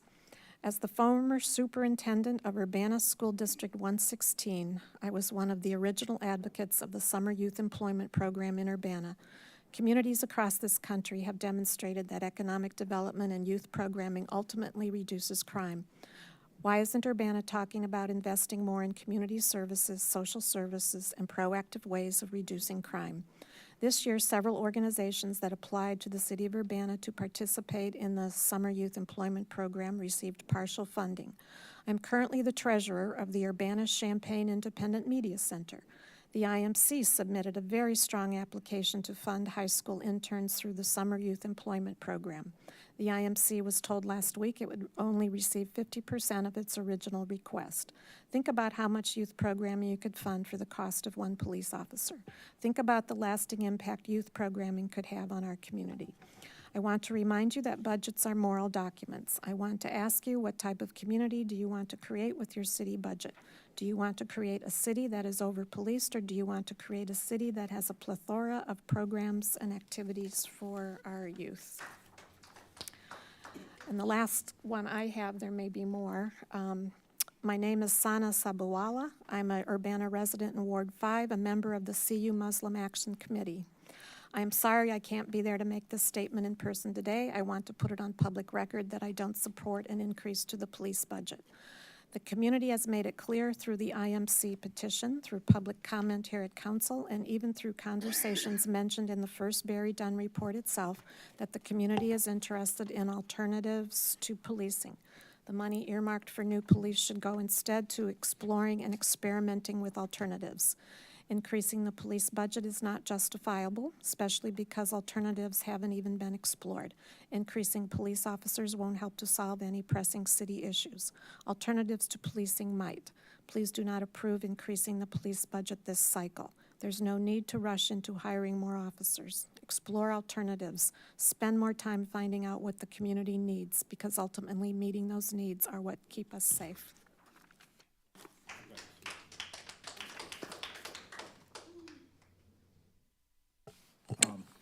Dear Urbana City Council, I am writing to voice my opposition to the proposed increases in the Urbana police budget.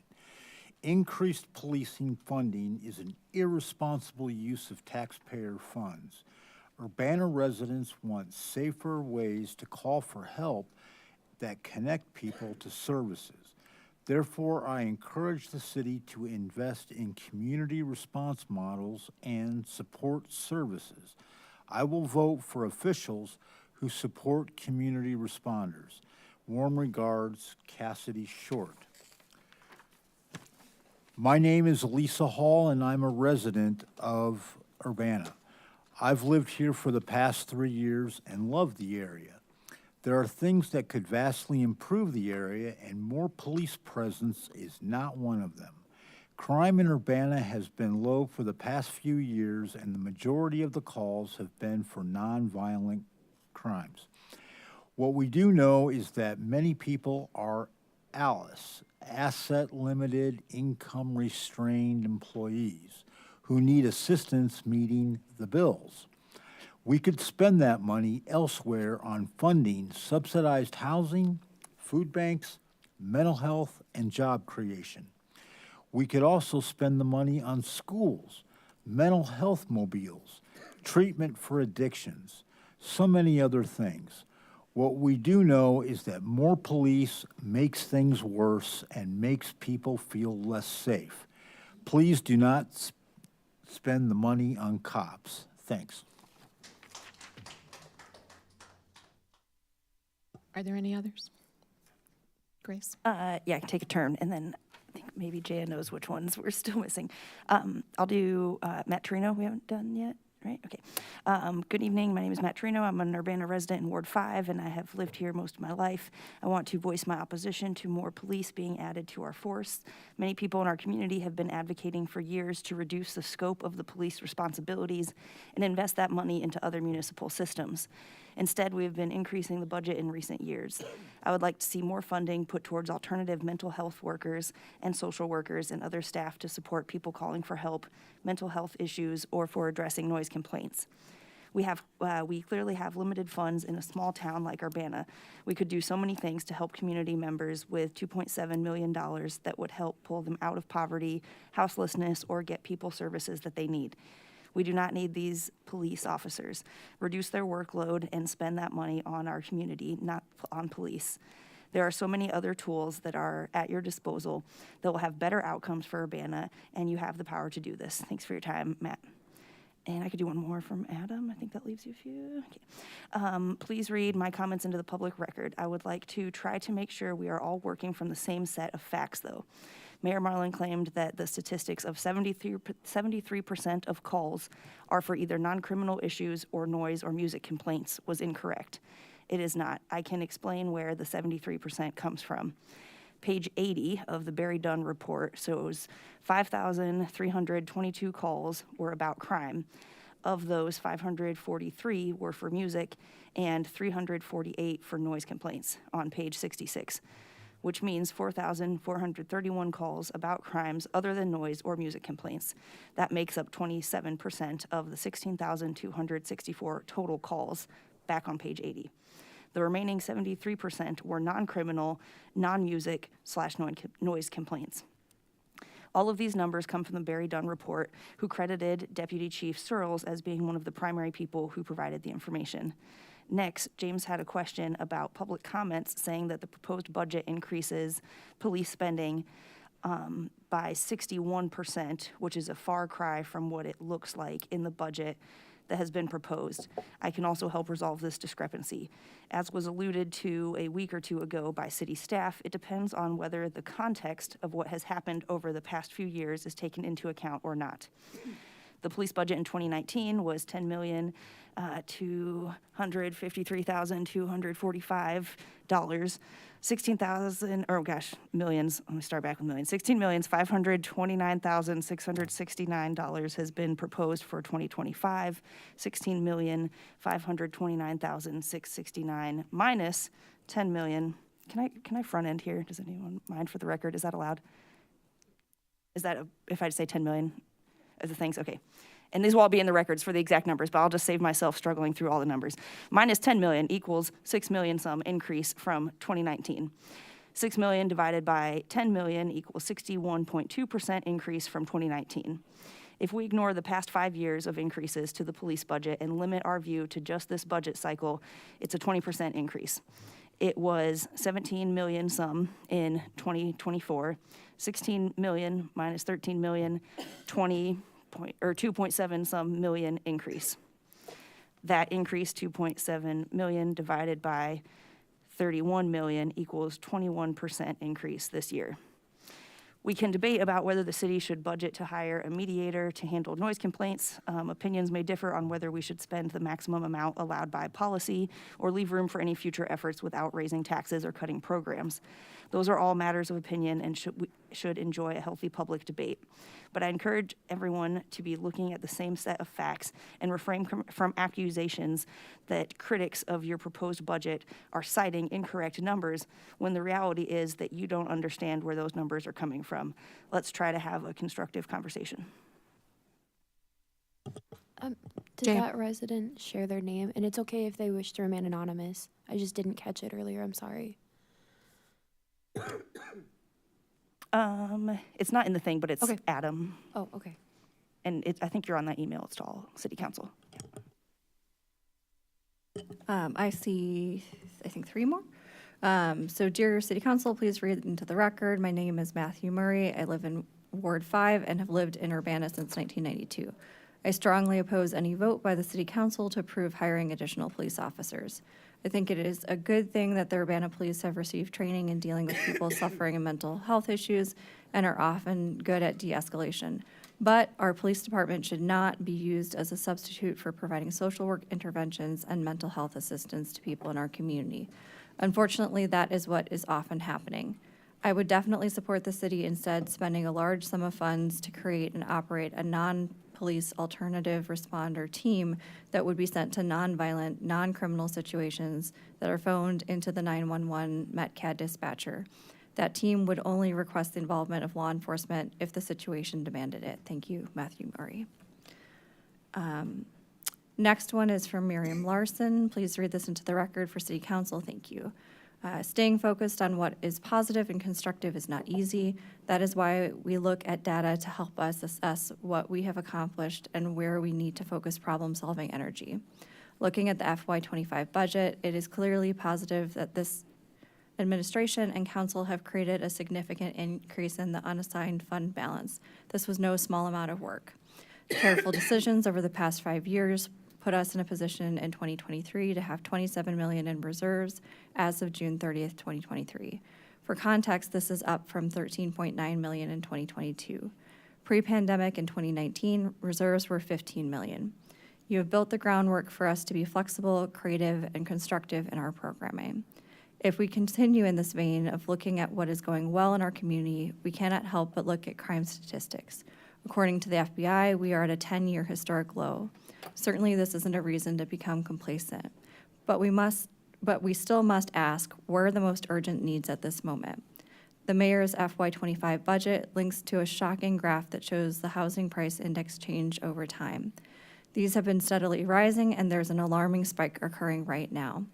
The mayor also stated that we are underfunding our infrastructure needs in the amount of about $20 million annually. From personal experience, I'm also hearing from local families and youth that there are simply not enough activities for youth and that we are losing a critical after-school program in the SPLASH program, which is funded by a federal grant that is coming to an end. While I appreciate the increase in the social service grant budget to $300,000, this is a drop in the bucket to subsidize youth services in the area. When the IMC's grant was approved, we were awarded half of our $28,000 request. I heard many council members comment on the strength of all the submitted proposals, of which IMC was just one. This is a clear space to build, to construct, to set up for our youth for success. These organizations, as well as those organizations funded through ARPA grants, are key collaborators for an alternative response model. And collaboration is most successful when collaborators are involved with the beginning of a new program. Therefore, I do not think it is appropriate to move forward on an alternative response model or police budget increase in the FY24 budget. First, you must convene and meaningfully involve community organizers and leaders. Barry Dunn is slated to do this next in phase 3 and 4 of their study.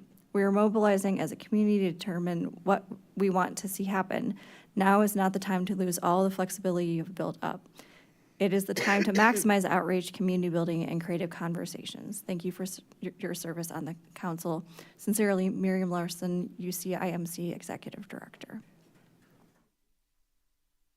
And then finally, we have one from Katie Muir. It says, if the poverty rate in Urbana has consistently been 27% since 2020, and the rate of crime, aside from the rate of violent crime, has consistently decreased in Urbana since 2020, doesn't it stand to reason that the investment we are making in our police force is working? Katie Muir, Ward 7. Those are all the ones I have. Okay, thank you very much. We'll move on to reports of standing committees, and there are... Oh, yes, sorry. Comments to make.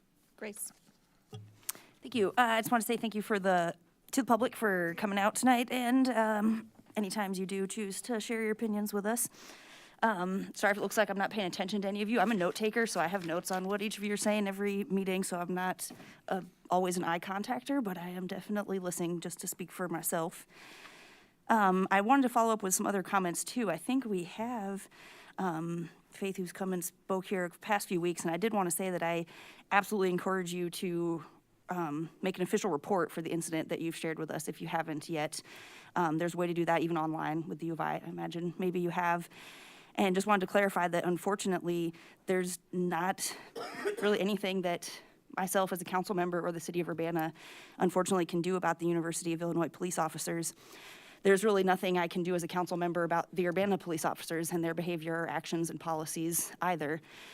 So as fortunate as that is, it's not out of not caring. It's hope you can use the proper channels available and not knowing any way to contact you to follow up on that.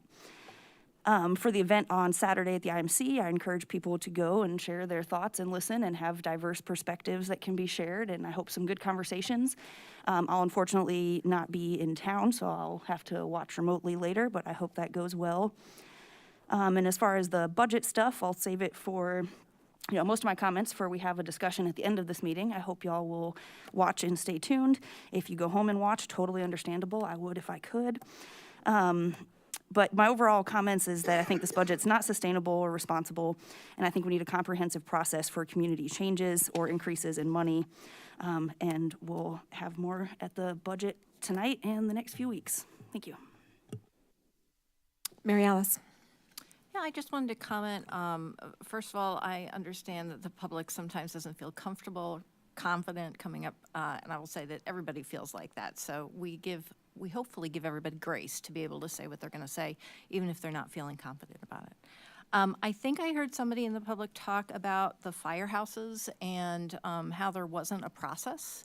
And I just wanted to let everybody know that there was actually quite a lengthy process that we went through as we talked about what types of firehouse amenities we wanted, what it looked like. There were multiple times that the actual designers came. City Council actually went through a survey and actually filled out different items. So that was a really thoughtful process. And then the third one, I just kind of wanted to state on record because somebody had mentioned that we already knew what was going to be in the Barry Dunn report. I personally did not know what was going to be in the Barry Dunn report. Certainly I knew what the call for proposals said, but I had no idea what the report was going to come back and look at. And to the best of my knowledge, I don't think anybody, at least on City Council, did either. Thank you. Jaya. Yeah, thank you. I also want to thank everyone for their comments. I know it is, as I've shared before, kind of a strange process that we just did up here because it is time for the public to talk to us. I also want to thank the folks that I've been connecting with in the 4th Ward to get more feedback. I've expressed my concerns about the current budget proposal, but it is really important to me as an elected official that I'm representing my ward appropriately. So I want to make sure that folks know all of the contact information for all council members are on Urbana City website, which is urbanaillinois.us. And if you go /city-council, there's a list of all of the council members. For the 4th Ward, my city council email is jlkolistty@urbanaillinois.us. Please do keep in mind that any communication that is shared with city council is FOIA-able. So if you're not comfortable putting something in writing, my phone number for city council is 630-708-6305. If you're not sure what ward you are in, there is a map on the city's website as well. So that's urbanaillinois.us /residents with an S /ward-map, or it might be easier to Google it. Because I do think it's important that we remember this is a democracy, right? We are here to represent the people of Urbana and specifically within our wards. And certainly I appreciate information that's being shared with us, getting the tally related to the petition that's going around. I encourage people, if you can, to either stay and listen to some of the discussion around the budget Or again, like we recognize these meetings can go long. You can play them back once they're posted or review the minutes, because that's how democracy works, right? Is that we are here to represent the people of Urbana and want to make sure that we're hearing from folks. Although it is also our responsibility to make sure that we are seeking folks out, and I certainly am going to try my best to be at the event at the IMC this weekend. So just want to again say thank you. I really appreciated hearing from folks in my ward as I've been reaching out and having that reminder as other folks have shared when coming up and speaking, that it can be nerve-wracking, it can be anxiety-provoking, it can be really difficult. And if this isn't the right forum, please know that there are other ways. As you'll see, if you send in an email, please do designate that's something that you want read aloud. I know, again, that can be an area of confusion if it's like, well, why did that one get read and this one not? If you don't tell us you want it to be read, we're not supposed to read it. And I will say that that is certainly my standard, is unless someone has specifically said, please read this into the record or please read this aloud. I think it's unfair if we're selectively reading emails that have not been asked to be read out loud. So please continue to engage in your democracy. I think it's important to recognize that that doesn't mean you have to be someone who is a citizen. Any residents can participate. James. Yeah, I'd like to follow along with what Jay has said. We do, in City Council, listen to public input and we don't engage. I know that can be very frustrating. I've heard that the whole time that I've been on City Council. I heard it the whole 6 years I was on County Board. But I will tell you, as Jaya pointed out, we have our contact information available on the Urbana City website. My email address is jpquisenberry@urbanaillinois.edu, and my phone number is 217-282-0255. I can assure you people use that. I do hear from people regularly, both by email and by phone, and I have great conversations with individuals, either electronically or in person. I'm also frequently at the farmers market on Saturday mornings, and it's not uncommon for a conversation to break out at the farmers market. I'm always open to that. That goes with the territory. 15 years ago, I would have been called an introvert, but County Board, City Council has kind of cured me of that. So I'm always willing to engage, and I can do it on anybody's terms, whether it's email, by phone, coffee in person. That's one I do love. And I got that from Charlie Smythe, who used to represent Ward 1, used to have coffee meetings over on campus, like every second Saturday or something. So that's available to anyone. It is not going to change how council works, where public comment is your time to speak and we don't engage. So take one of those other options. I also want to mention, on a lighter note, Neighborhood Nights is in Ward 7 this week at Crestview Park, 6:30 to 8 p.m. I don't have the name of the band in front of me, but I'm sure it will be a good time. So hope people in the neighborhood and any other ward that wants to come out and enjoy community comes out and joins us. Any other comments? I do point of clarification. I misspoke that the event at the IMC this weekend, Town Hall for Public Safety in Urbana, is on Sunday, not Saturday. And I believe there are some flyers in the back if anyone wants them.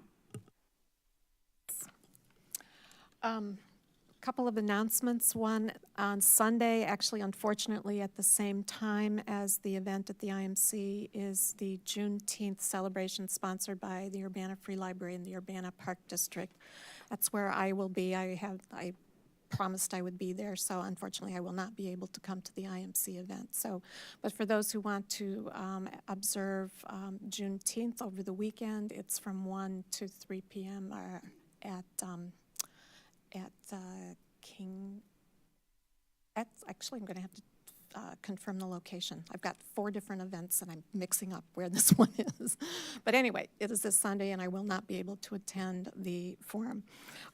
One bit of good news, a speaker mentioned the SPLASH program lacking funding. We're very pleased that one of the youth grants that's being approved tonight actually funds that program. So it's an incredibly important after-school program for middle school kids, and I'm very happy that they chose to do it. James? The Park District website says the Juneteenth celebration is at Crystal Lake Park. Great, thank you. And lastly, just to clarify, while the fire department was included in the public safety study and the very thorough study of their staffing levels and et cetera were done, the fire station recommendation came out of a previous facility master plan assessment, which began in 2018. Report was issued in 2020. And it's a very thorough study of every public facility and owned by the city of Urbana, and a master plan was developed. So it was initiated by the recommendation in that master plan, and it's followed 4 years of planning and design, which included several opportunities for public engagement and repeat and periodic council feedback along the way. So it was a very, very thorough process to get us to this point. Thank you. Any other council comment?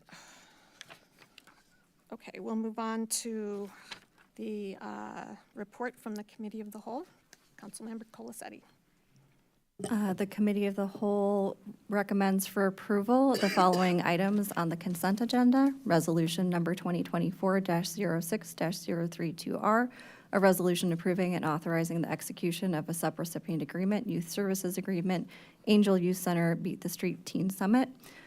Resolution number 2024-06-033R, a resolution approving and authorizing the execution of a subrecipient agreement, Youth Services Agreement, Big Brothers Big Sisters of Central Illinois, community-based mentoring.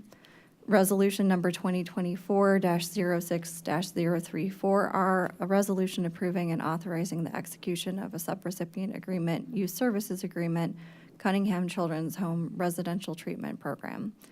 Resolution number 2024-06-035R, a resolution approving and authorizing the execution of a subrecipient agreement, Youth Services Agreement, Crisis Nursery, Safe Children Program. Resolution number 2024-06-036R, a resolution approving and authorizing the execution of a subrecipient agreement, Youth Services Agreement, Don Moyer's Boys and Girls Club, RIDES. Resolution number 2024-06-037R, a resolution approving and authorizing the execution of subrecipient agreement, Youth Services Agreement, Immigrant Services of Champaign-Urbana, Child Mental Health Program. Resolution number 2024-06-038R, a resolution approving and authorizing the execution of subrecipient agreement, Youth Services Agreement, Sola Gracia Education Program. Resolution number 2024-06-039R, a resolution approving and authorizing the execution of a subrecipient agreement, Youth Services Agreement, STEAM Genius Urbana Loving You Tour. Resolution number 2024-06-040R, a resolution approving and authorizing the execution of a subrecipient agreement, Youth Services Agreement, the Urbana Free Library Teen and Youth Maker Program. Resolution number 2024-06-041R, a resolution approving and authorizing the execution of a subrecipient agreement, Youth Services Agreement, the Well Experience Well Family Care Program. Resolution number 2024-06-043R, a resolution approving and authorizing the execution of a subrecipient agreement, Youth Services Agreement, Urbana Neighborhood Connection Center, Community Study Center. Resolution number 2024-06-044R, a resolution approving and authorizing the execution of a subrecipient agreement, Youth Services Agreement, Urbana Neighborhood Connection Center Youth Development Program. Resolution number 2024-06-045R, a resolution approving and authorizing the execution of a subrecipient agreement, Youth Services Agreement, Urbana Park District Youth Scholarship Program. And resolution number 2024-06-046R, a resolution approving and authorizing the execution of a subrecipient agreement, Youth Services Agreement, Urbana School District 116, Splash After School Program. For approval. And that's on the consent agenda. Is there a second? Go for it, Grace. We're on an awkward draw. Second from Grace. Will the clerk please call the roll? Ms. Wu, Yes. Mr. Evans? Yes. Ms. Colasetti? Yes. Ms. Bishop? Yes. Ms. Wilkin? Yes. Mr. Quisenberry? Yes. That motion passes. The Committee of the Whole recommends for approval the following item on the regular agenda, Resolution Number 2024-06-042R, a resolution approving and authorizing the execution of a subrecipient agreement, youth services agreement, Urbana-Champaign Independent Media Center, IMC Youth Culture Advisors. Second. Moved by J.S., seconded by James. Any discussion? Clerk, please call the roll. Ms. Wu? Yes. Mr. Evans? Abstain. Ms. Colasetti? Yes. Ms. Bishop? Yes. Ms. Wilkin? Yes. Mr. Quisenberry? Yes. That motion passes. And then I need to abstain from the following item, so I'm going to ask that someone else make a motion on that. I can make a motion on behalf of the committee. I move resolution number 2024-06047R, resolution approving and authorizing the execution of a subrecipient agreement, community development block grant agreement with Rape Crisis Advocacy Commission, Sarthak term ending June 30th, 2027. Historic Preservation Commission, David Hayes, term ending June 30th, 2027. It's called to make to the budget and to bring those tonight. It would give, we can also have the ability to answer questions, but it would give Finance Department time to prepare a budget ordinance and make any necessary changes. So tonight is a discussion on your thoughts about the budget and potential changes. Grace. Thank you.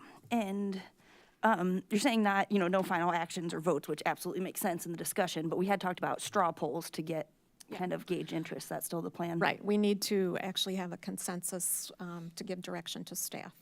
Okay, and then if I may start us out, I would like to propose an amendment to add one full-time equivalent arborist to the current budget. James. Yeah, I am supportive of going through the straw poll kind of methodology.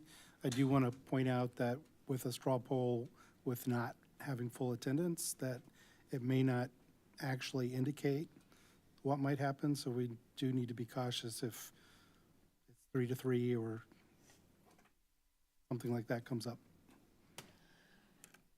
I had a question about the arborist. A certified arborist is a particular position. Were you referring to an arbor technician? Did you have a specific, do you remember, Carol, what the... I think whatever there is, I want to take 2 to 3. So if it's a technician or something, whatever is 2 to add 1 to whatever their current positions are defined as. So the cost I gave you last week was for an arbor tech, which I believe is filled with somebody generally who's a certified arborist. So one arbor tech position added. Okay. Yes, add 1, so it'll go from 2 to 3. Any discussion about that? Mary Alice? So I actually am in support of this. I know every time that the arborist or Public Works comes and talks about the trees, they have this methodology in which they rank like how good or bad a tree is. And I remember them saying, well, we can only handle up to 7s, and it goes to 10, meaning that there's a whole bunch of things that could become a problem that they don't have time to address. And so I know we've struggled a little bit with, I can't remember, it was the ash borer, I believe it was. We finally got all those trees out. Then we got a grant to be able to plant more trees and so forth. So I do think it's important that we adequately fund our urban forest. And so for that reason, I'm in support of this. Any other comments? Gio? Yeah, I think, Urbana prides itself on being a tree city, and this is something that has been specifically identified in council goal setting as a priority, and I would be in support of adding this position as well.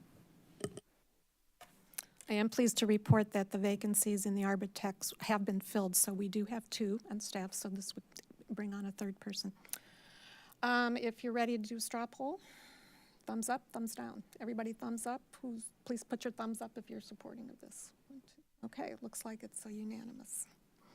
So that was a total of 6 thumbs up. 6 of 7. Okay, yeah. For the For sake of missing a thumb. yes, for the sake of writing the minutes, can we verbalize the total number of up and down thumbs? Cool.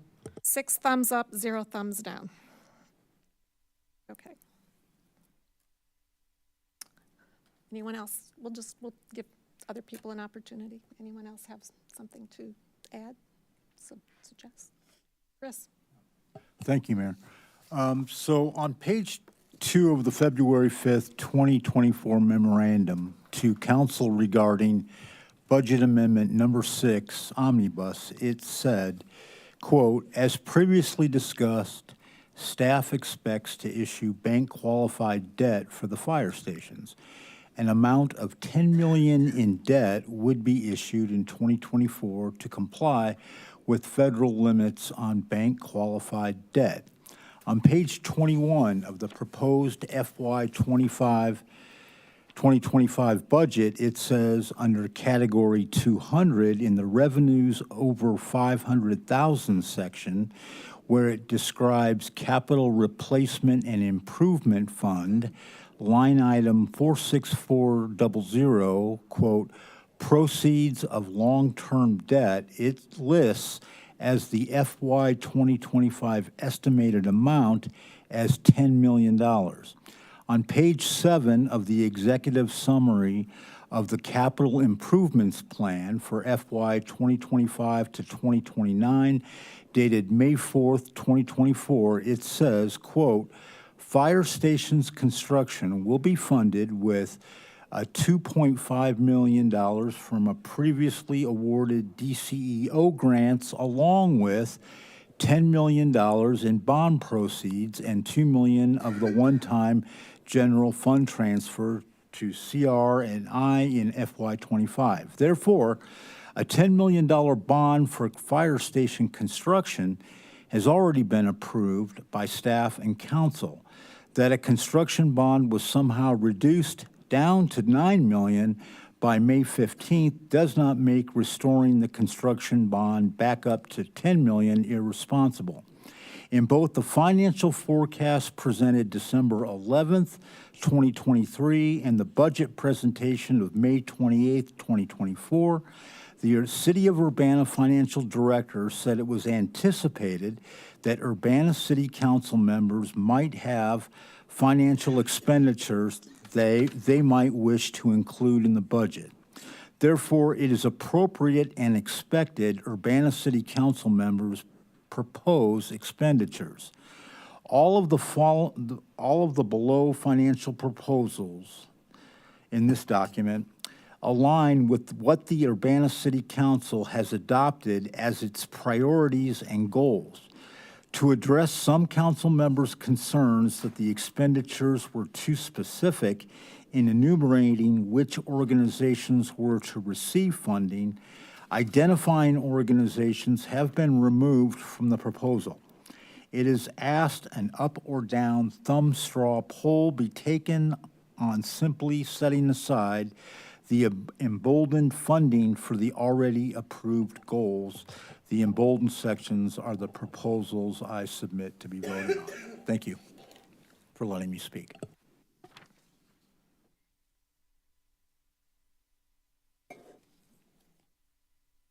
Comments? Grace? Thank you. Thanks for breaking down some of your thoughts there, Chris, about borrowing. I think that, I don't know if I have particularly strong feelings on that one. I think if we're talking about just as far as allocating money for more social funding based on our goals, I like how you have it broken down here a little more than last time, as you said, for taking out some of the specific organizations so that we can go through an RFP or grant process and have those kind of figured out. If I would just like summarize simply, I think I agree with things like our goal 1.1, continue to fund community partners and projects that address root causes of violence. And Chris has proposed here $50,000 for reentry services for those coming home from prison. I think that dollar amount's totally reasonable if people have any more specifics on the thing, but I think it would make sense to have our goal and then the dollar amount. So like 50,000 sounds good for me. Promoting community well-beings, we have that other goal of continue to fund community partners and projects that promote health, wellness, drug and alcohol treatment, support families of domestic violence, and continual program monitoring and evaluation. I think this does start to get a little maybe too specific for me again when it's like the 5,000 for 10 individuals, just because as I've seen with some of the grant allocation process, it depends a lot on kind of what's proposed.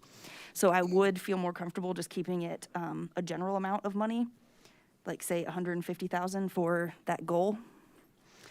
And I don't know if there's interest in going through some of the others, but I think that these amounts of money are relatively a drop in the bucket in our whole general fund. And there are things that we have already established and met multiple times before tonight over years of talking about and establishing these goals. This is definitely, I think, not a last minute thing on the goals, of course, themselves.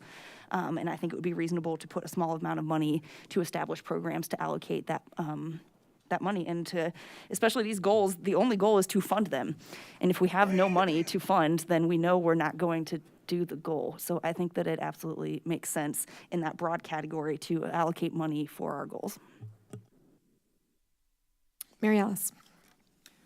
So some of my thoughts, I feel like I think we're moving in the right direction. I think there's still some more work that needs to be done. Specifically, I think taking each of these areas and committing some dollars, which would then be added to the next granting function. So that's what I'd like to propose to City Council, is if we come up with a pot, whatever it may be, that the priorities for grants coming in address those specific items. So rather than us saying that we're going to do, allocate 50,000 towards funding of $5,000 grants for 10 individuals, that's a very, very specific thing.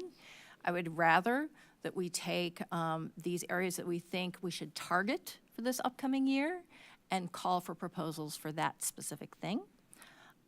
So that I would be more in favor of that. I'm not in favor of going down each individual one, 50,000 here, 10,000 here, do this.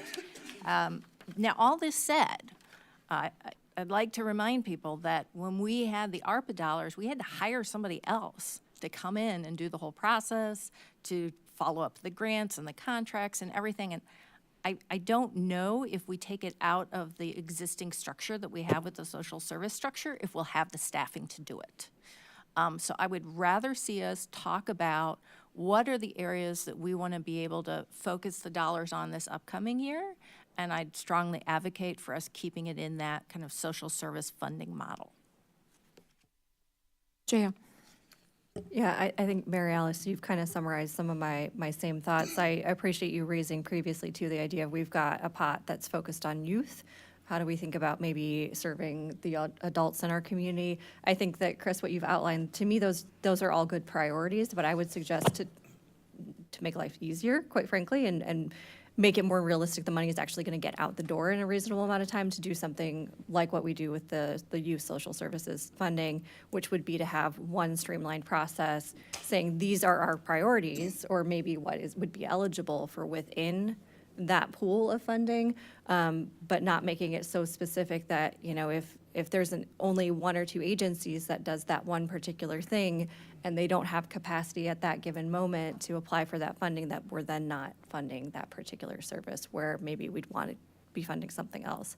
I think in terms of the total amount, I do also still want to think about being fiscally responsible. I'm fully in support of providing additional social service funding, but I also want, we've raised some concerns about some other aspects of this budget that are pushing us into a place that's not, in my mind, fiscally responsible. So making sure that if we're looking at one versus another, or taking more money, that we're thinking about what is an appropriate amount that's going to benefit the services that we want to support, while also not putting us in a position that is going to be not financially sustainable for the long term, right? If the goal is I think that's clarification too. Is the goal to do this as a one-time thing? I would make a strong argument that we should be trying to plan for something that's going to be sustainable, because I think the ARPA allocation process was incredible. We had this amazing opportunity for one-time expenses to support agencies, but if we can set up a model that's more likely to be something that happens year after year and is able to support local social services, I would say that would be my priority, would be here is the process, here is something we would expect to continue going forward, and here's how much we feel like is financially responsible for the city at this time.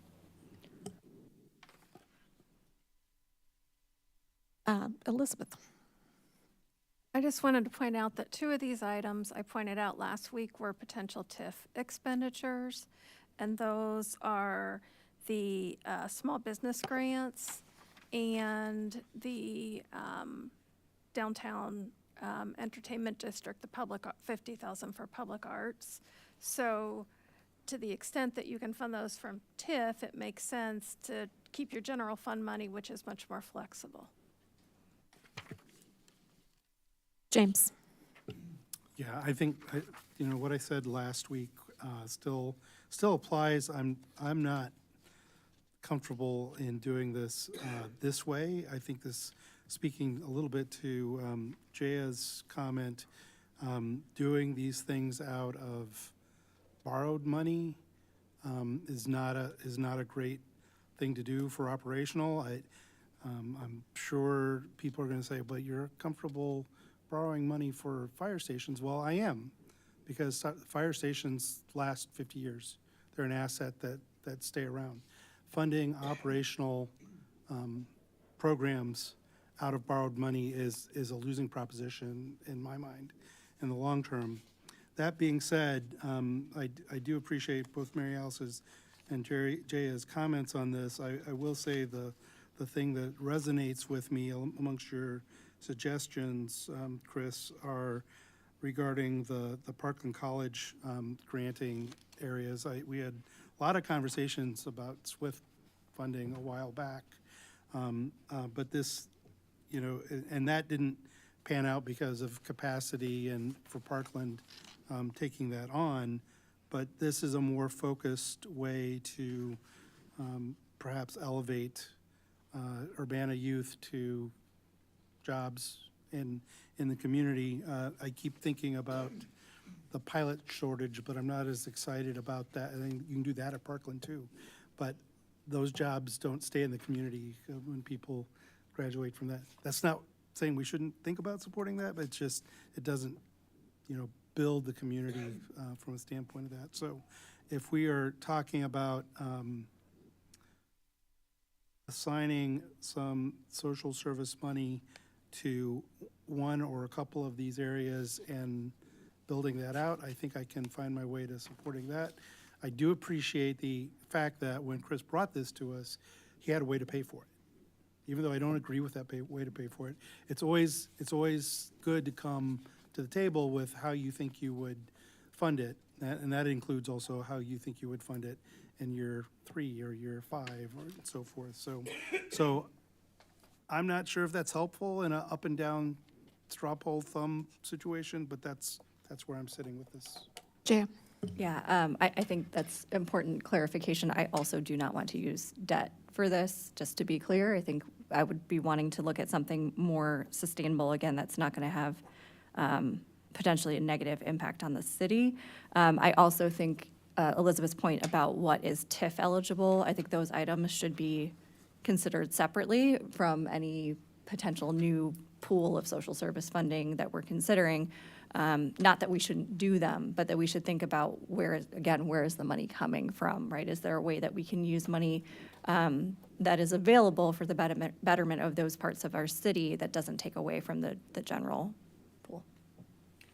So at this point, I'm hearing establish or increase the pool of funding available for social service funding, in addition to the youth programming grants. The question then becomes how much and where will the funding come from? Grace.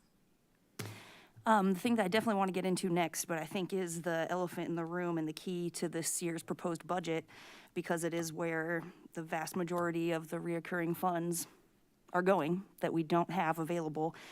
What I think the reason why an Arbor Tech and a few $100,000 in social services could make or break this budget, which I think is dangerously way too tight, is because of the $2.5 million or so increase for police every single year.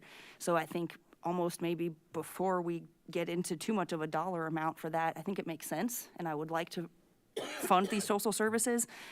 But if we're gonna say, well, do we have enough money and where would it come from? I think we have to talk about the elephant in the room, that all of our money for yearly commitments are going to police. And if that were reduced, then we would have money for this, and it's not a question. We don't have to borrow more or less for the fire station to fund social services. We would have the money in our general fund. We would have a healthy fund balance. We would have a healthy ratio of reoccurring revenues and expenditures. So I think, I don't know exactly where that plays in, but I think we absolutely next have to talk about the police personnel increases. I think Elizabeth can provide some information. We do have a healthy fund balance, but Elizabeth can provide some information about how to look at the years going forward. Yeah, I mean, I think going back, and I think this was before the current council when those policies were approved on the 25% fund balance and the 98.5% recurring expenditures as a percent of recurring revenue. But those were actually deliberately designed to leave us in a very safe and comfortable financial position. So personally, I don't view like being close to those limits as being risky or irresponsible. On the fund balance limit in particular, the Government Finance Officers Association provides an extensive evaluation tool that we did when we recommended that 25% fund balance. And it takes you through all these different categories of risk that local governments face and helps you to, based on the unique characteristics of your local government, come up with a reasonable amount to maintain in fund balance. So I feel pretty confident that being at or close to those policy numbers isn't inherently risky. And I'm going to say, there's one other, people are expressing a fear that there will be no flexibility in future years' budgets to pay for programs and sustain programs. Can you talk about that? Yeah, I mean, so we've talked about this before. The general fund is kind of a moving target. Things are changing all the time, but specifically within the next year, we're going to conduct a special census. And so if the results of that are what we expect them to be, that would boost our recurring revenue in the general fund by more than $500,000 a year. But I think we'll also see other, hopefully healthy growth in other revenues. So I'll let Chandra and then Jaya. So there's been a lot of talk about not having funds available to implement any recommendations Berry may have around the co-responder or alternate response models. Is that the case? If do we need to set aside a set amount of money to go toward implementation of their recommendations, but like within this budget, or do we have enough? So that's hard for me to answer because I don't know specifically what you'd be recommending and what the cost would be. Well, it would be Barry Dunn's recommendations to us. So granted, we don't know. And I think that that's probably the whole point also. So I guess my question is there, if Barry Dunn comes and whenever they come and gives us a list of recommendations and we want to act on 2 or 3 of them, is there money in the budget if the budget is approved as it is? So there's not unlimited money in the budget. You would be at your policy limit on recurring expenditures. So to the extent that those are recurring costs, absent revenue growth, such as new revenue from the special census, revenue growth that exceeds or increases expenditures or new revenues, then no. Jaya. Yeah, so I think a couple things. I will say I don't have interest in changing our policies right now, our fiscal policies. I think they were set for a reason. I think that we were able to weather some really difficult years, not just because of ARPA funding, but because of decisions to make sure that we were in a position to weather what might come at us. You know, we're still feeling the effects of a global pandemic. We don't know what's going to happen next. We're essentially in a lame duck year where some of us aren't going to be here on council or as the mayor in a year from now. And so I think thinking about what is going to set up the next iteration for responsible decision-making is really important. There are a lot of things that could happen that could be good. There are a lot of things that could happen, you know, the grocery tax, right? That was not something expected. We don't know what else might be coming. And so I don't personally feel comfortable saying, okay, well, we know this has been working really well to have these fiscal policies in place, but now we want to do something different. So let's just change them. I don't personally feel comfortable with that. So I think we need to look at what is sustainable and responsible within our existing policies. That's at least my personal opinion. If we see a big increase with the special census, then great. That's a wonderful opportunity for us to consider what else can we do.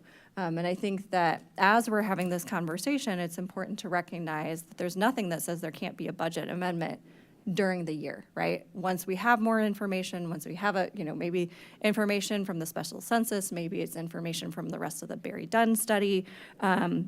This isn't the end, but it is important that we're making decisions that aren't going to set us up to be unable to do other things that might be important for this council, or important for the city after this council is no longer in office. Grace. Also just wanted to clarify that some of these things we're talking about are a matter of opinion. I think what we're calling a healthy fund balance and sustainable and things, when we're talking about 26% versus 25 being the limit, policies that I believe we just set a few years ago within this council term, we're looking at the same numbers and people can make different conclusions, and I just don't appreciate being shut down with an opinion. We can have different opinions. Mine is that it's not sustainable and that we are at our limits, as Elizabeth said. We don't know the cost for alternative response, and we're at our limit for reoccurring expenses. My understanding that the only available reoccurring annual revenue was $105,000 that was just left over from One Door and Barry Dunn stuff. And now if we're adding an arborist, that's pretty much gone. So we have no reoccurring revenue left to work with, essentially. Special census, if that gets us an extra $500,000 a year, that's great. But also, as was mentioned, the grocery store, we expect to have $1 million decrease a year. So now we're still $500,000 in the hole on revenue. My opinion, this is not sustainable, not responsible. People can absolutely have their own opinions, but that doesn't make it a fact. We're working with the same facts and different conclusions here. I just wanted to point out that myself and at least another council member do have master's degrees in business administration. Doesn't mean we know anything by any means, but it also means we're not bimbos walking off the street and are also entitled to our opinion.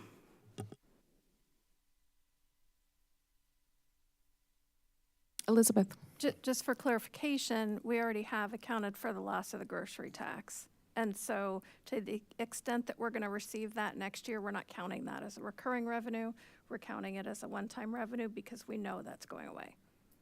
Thank you. I appreciate that. I thought that was the thing, and then we were expecting, since it wasn't going to take effect this year, we are counting on that revenue for this year, was my understanding. Is that right? So in the proposed budget, we did not include the $1 million we expect to lose from grocery tax. When we bring the budget ordinance, we will be adding that back, but we will be accounting for it as a one-time expenditure. So now we know, since the legislature adopted the budget, we know that we're going to get it through, it's going to continue through until January 1, 2026. Okay, thank you. So that's in there as a one-time Correct. revenue. Not available to pay for recurring expense. Thank you. James. Is that one time or is that not two time? Because it would be some money next year and then half as much the following year? Correct. Sometimes we have one-time expenditures that continue for more than 1 year. Okay. But if it fits within that 5-year time frame we usually use for our financial forecast, if it's going to end within that period, we'd consider it a one-time. So it would be safe to say that it's $1.5 million roughly over 18 months. Correct.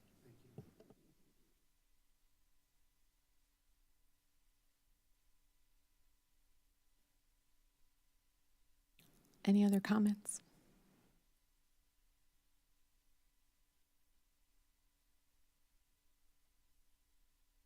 Grace?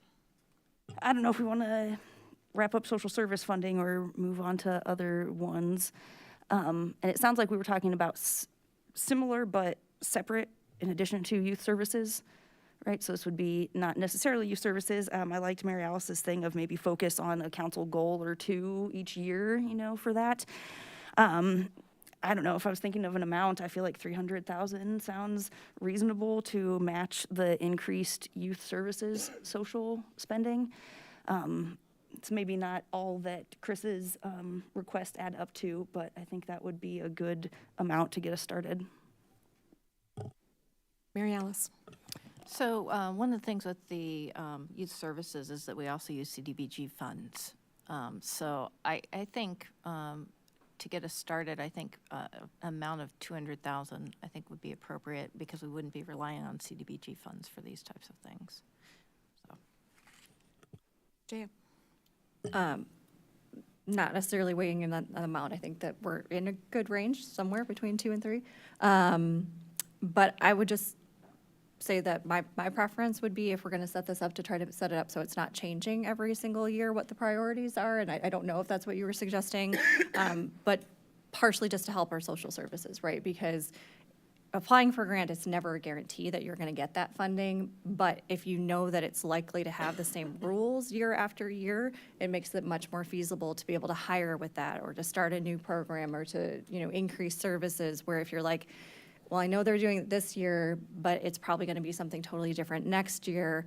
You might be focusing on things that are going to be more one-time expenses that, while those can be helpful, I think we just did that with ARPA, and there's always a need for more, but I think, being able to say, for example, and I'm obviously not making any kind of commitment, yes, IMC, go ahead and hire additional interns, and you can expect that you will be able to apply for that funding again next summer.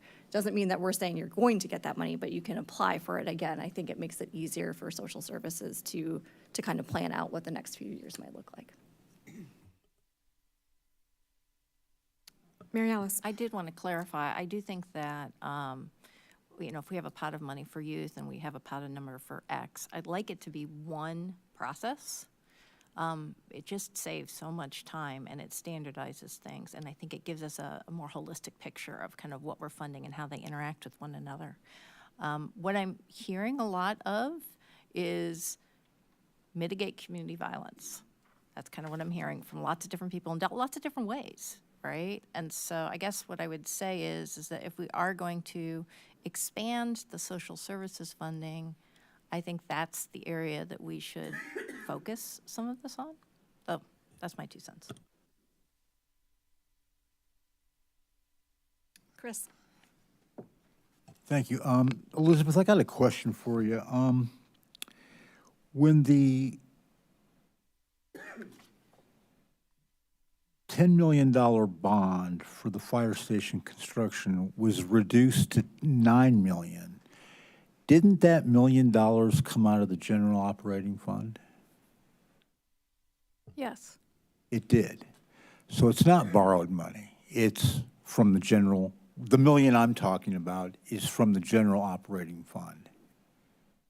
Correct. We plan to, because there was some specific concern expressed about debt or more debt than we needed to do because we had available money in the general fund, we decided to reduce the amount of debt by transferring that. No, from the I general understand why you did it. I'm just saying, I just want to clarify that it's not borrowed money, it's general operating fund money that we're talking about here.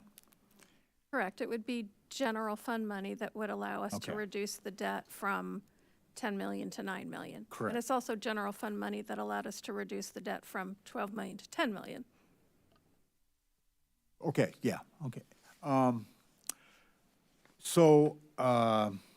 First of all, what the homeless have always taught me is you be grateful for any help you get. And I really want to thank everyone for taking seriously what I wrote, the suggestions I've made. I really appreciate all the ideas. However, we want to work through this is fine by me. you know, you see the ideas, you see, and I think some of you recognize the merits on some of it. So however you want to proceed with the combination of ideas that we've all kind of thrown in together, I'm willing to be flexible, and however we want to go about it would be great. So I don't know where we're at, what that does for a thumbs up, thumbs down with regards to what I wrote, but I just want to thank you for considering it, and however you want to proceed, I'm open to it. I think you probably don't need to make all these decisions as far as, you know, what areas specifically you want to fund. Tonight is a budget discussion, so it's how much and where is the money coming from. And then you can work out the details later. What else do you need for the budget purposes? Yeah, really how much and where it's coming from. And if we're talking about for the social services funding, something in the range of 200 to 300,000, that's achievable within our policy limits without having to take it from anywhere. We could just add that to the budget. Is that for reoccurring also, or just one time? That'd be one-time money. Is it would we have that reoccurring available in the budget? No, because we just spent it on an arborist. Grace. I had a question about Mary Alice's point about CDBG funding in here and how that went into reducing it from 300 to 200,000. I see what you're saying with the youth services, and it's, I think, is it 270 and 30 or so? But to my understanding, we're already at maximum of social service spending from CDBG and HUD and a lot of those things. So I don't think that any more money can come from there. So to me, that would be more of a reason to go higher to like the 300,000, because there is no other money to add to the pot to make up the difference. So like 300,000 from the general fund makes it actually 300,000 versus youth services 270 from the general fund plus 30 from CDBG makes it 300 total, to my understanding. So I feel like I could be wrong. Braden would have the numbers and he would understand the percentage and the distribution.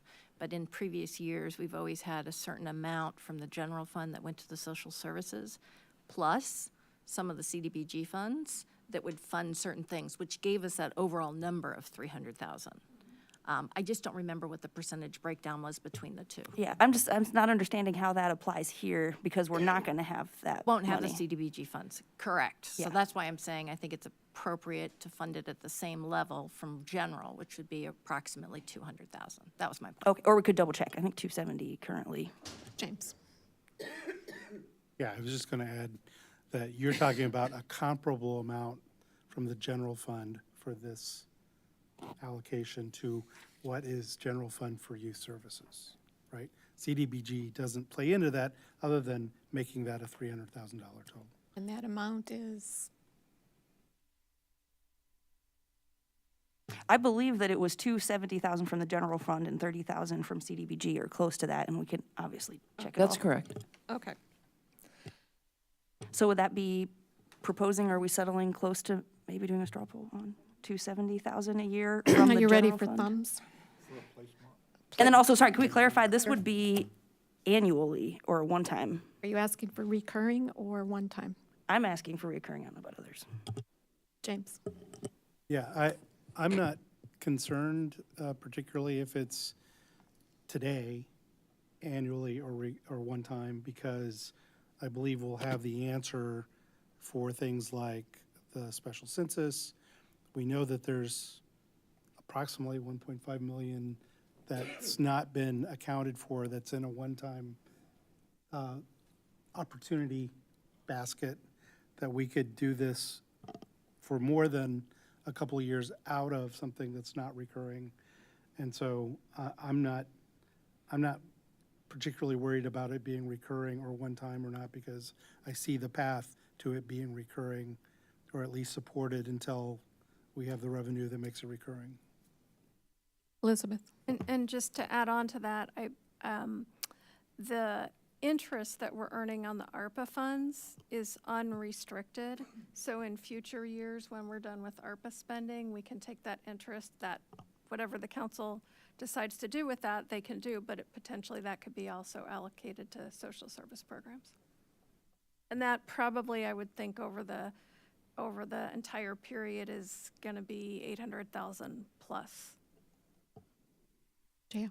Yeah, I would specify that, I think we should specify it as recurring, anticipated as a recurring expense. And I think we also need to clarify, because again, I think Chris put a lot of really exciting, interesting things in here, that this would just be for the items that kind of fall into the social services bucket, but then also making sure that we're not ignoring the tourist and entertainment district piece or the business piece, because again, I think if those are things that we can fund using TIF money, that's still something that's worth providing some direction to, whether that's a specific ask in the budget or just clarifying that in some way, shape, or form. I just wanted to state that, right, that we're not assuming like, oh, well, we're just ignoring that or somehow it falls into social services, because I think it is different, but it still is something that's worth exploring and pursuing.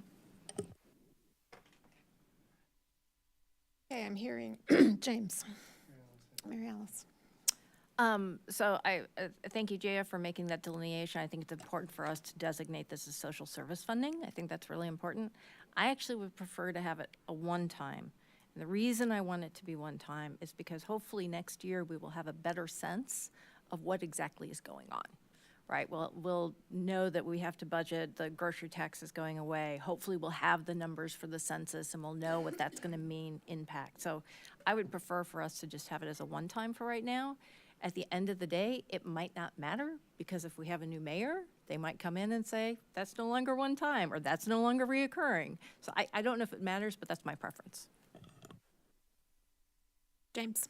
And I was just going to add that there's not space to make it recurring where things are now, but if in the process of the conversation there is other funds that become available that are recurring, then I would consider it being recurring.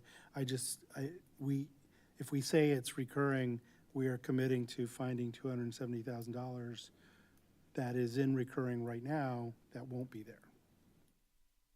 The implication. Yeah. I'm just going to say again, I still think it should be recurring, because if we're talking about supporting our social services, if they think it's a one-time, they're probably going to budget really differently than if they think there's a possibility of it coming back up. That's certainly my experience with nonprofits, is you don't fund something that you think is going to go away in a year unless you're desperate or you think it's something you don't absolutely need, right? If it's, oh, well, let's be able to pay our interns, sure, maybe I'll do that with a one-time. If it's, I want to hire a therapist, which again, probably it wouldn't be enough to cover that kind of thing. It's going to be a lot harder for someone to feel like, okay, this is something that I'll take. And again, that's recognizing no grant funding is ever secured for certain, but I do think, we should think about what is the goal with doing this. Like I said, I think what we did with ARPA was a lot of work and I think has had a positive effect. But that's all going away, right? So what about all those agencies that we've been funding, right? This could be an opportunity for them to say, hey, here's something that we started that I want to be able to continue, and here's an opportunity for a way for me to do that for another year or maybe longer. And I'm not going to die on this hill. I hear the argument that other people are making, but I will just say from my over a decade working in social services that if you think money is not likely to be recurring, you plan differently than if you think that there's a good chance of it being available again in the future. Well, sounds like we need a thumbs up or thumbs down on recurring or one time. Are you ready to take a position on that? All right. Thumbs up for recurring. 1, 2, 3. Thumbs down for recurring. 1, 2. Thumbs up for recurring. So we're looking at, and shall we go to the amount? Thumbs up for 270. 1, 2, 3, 4. Pardon? What's the other option? That's the only one I've got. We need consensus. Is there another option out there? I had a question. I hear what Grace was saying is like, we need to figure out what money we have. I'd rather talk about the other parts of the budget before we come up to a conclusion on this piece. But I don't know how other people feel about that. Grace? Yeah, I think either way, and also keeping in mind what we've clarified, that this is not any final action, and that we'll have Cal and council to vote with hopefully all members or whoever's there, so that this isn't the final thing, but to give a general idea. I feel like we've already kind of gotten there. I feel like we've already, I think, hopefully given a kind of good idea. I'm fine either way if we want to go to the next item and come back, or say we're at 270 reoccurring tentatively, and obviously everything's going to have to be finalized and can be changed the next few weeks also. What questions do we need to answer? So in order to consider that 270,000 recurring, we would have to know what are we going to give up to make that a recurring expense? We need to answer that. I think at some point here, we also need to get clarity about the two programs that could be funded from TIF, whether those are a yes or no. Can we just do a straw poll on those? On if we want to fund downtown public art and small business grants with TIF funding? Can you point to the small, I see, okay, 50,000 and 50. So that would be Mary Alice. 41D. Okay, so we've done small business grants with TIF funding before, and the way it was set up wasn't the greatest way to implement it. So I am worried about that, just because we've had like, okay, if it's under 25,000, then we grant this person permission to go ahead and do this, and it kind of didn't fulfill the goal. We also have a program supporting small businesses in Urbana. It's a signage, at this point, it's a signage grant. The business incentive grant or business opening grants weren't all that successful. So if you wanted to add funding to the current program, that might be another option. James? Is that something that we have to resolve for the budget, or can we have a proposal for expenditure from TIF that comes up during the year? I mean, we can amend the budget during the year, certainly. But TIF has to be planned at the beginning of the year? No, we can amend the TIF budget. Okay.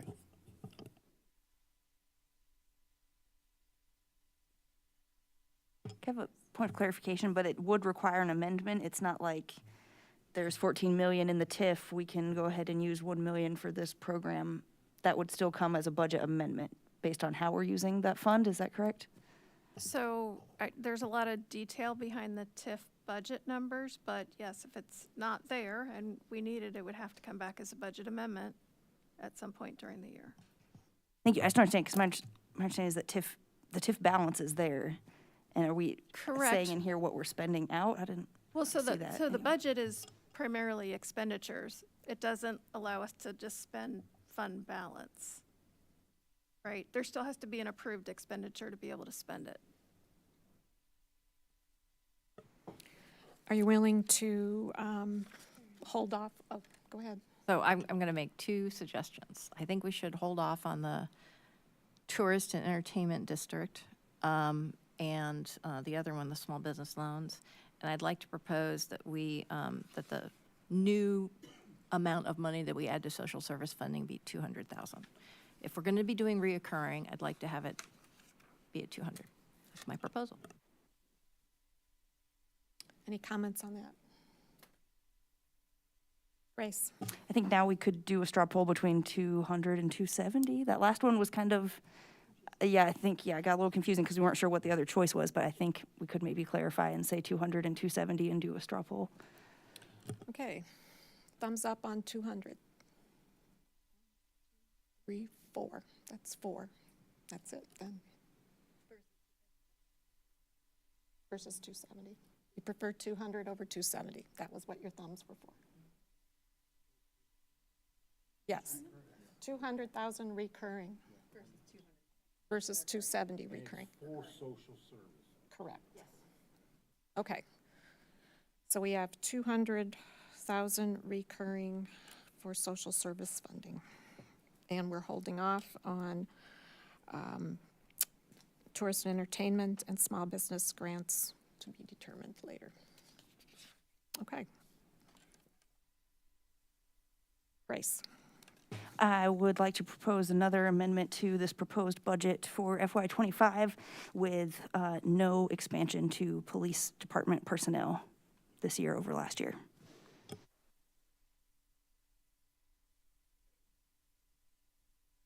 Jaya. Yeah, I can start the conversation. Obviously, this is at the top of everyone's mind and has been a conversation for some time.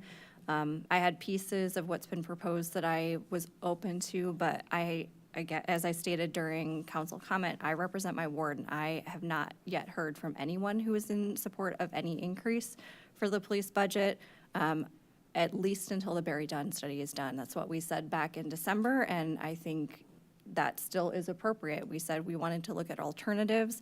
I think that it's important for us to have a whole picture before we make a commitment to a significant expenditure. So I believe it would be more appropriate to hold off until the results of the Barry Dunn study are complete. Further thoughts, James? Yeah, based on what I've experienced over my time on council and input I have had people from my ward supporting the chief's proposal.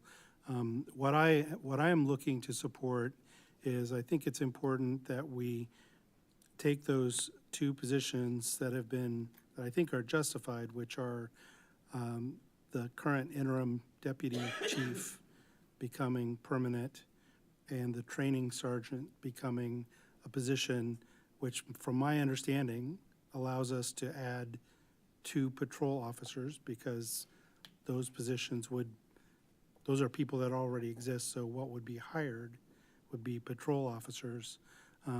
I believe we need to add patrol officers to get that efficiency level of not being in a place where we're asking people to work multiple 16-hour shifts.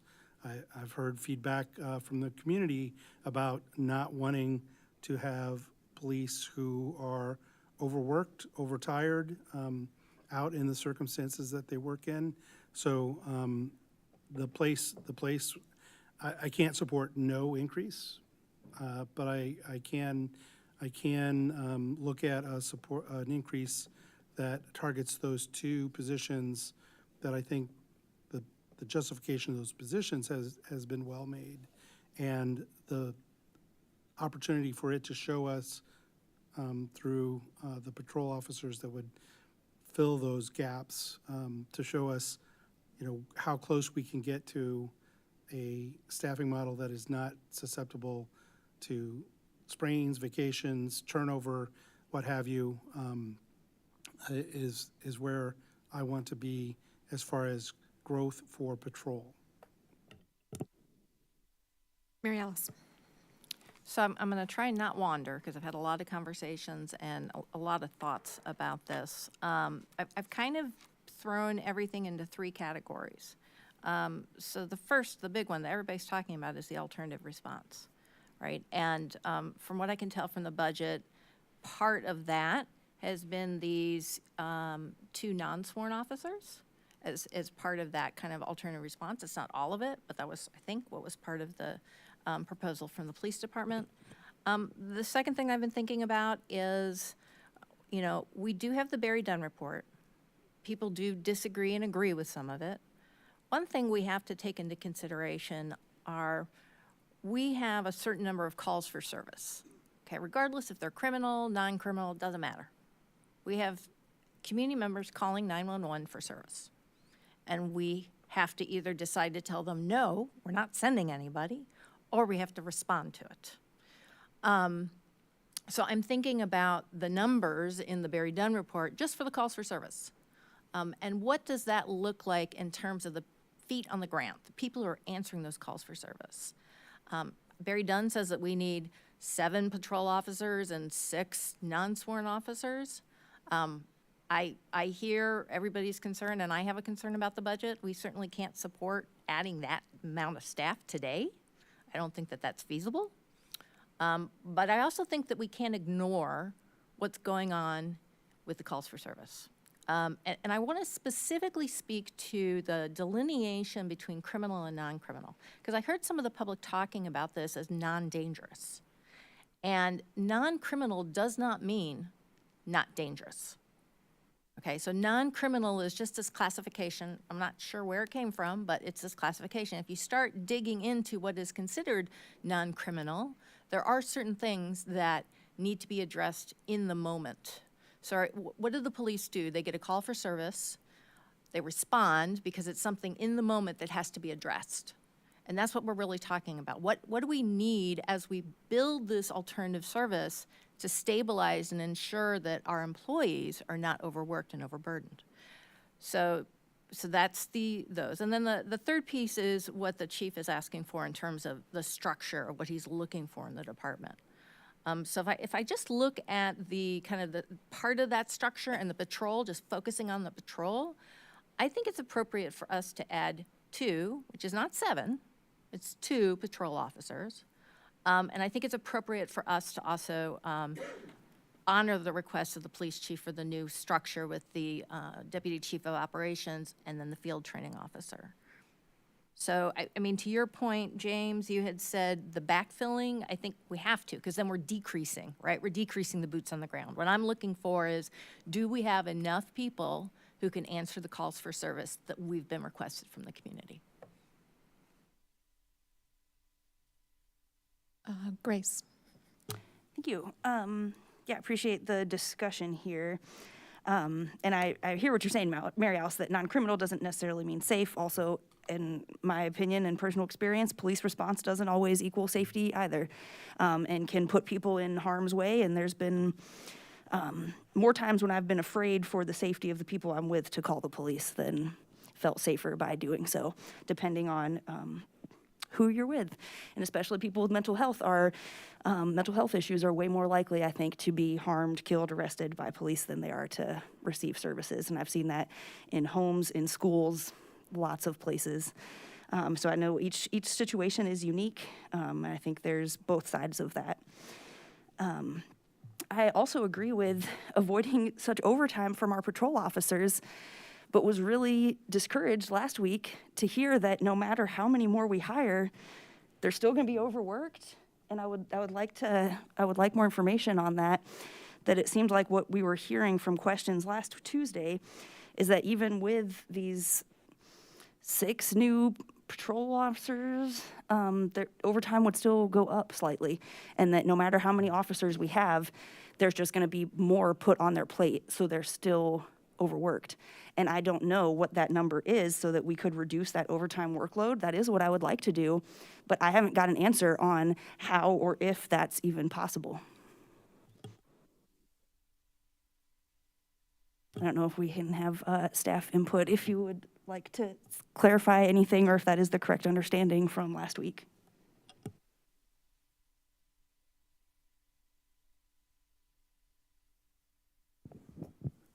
Last week, when you offered the question, we weren't talking about Barry Dunn's recommendation. I think we were talking about 2 officers.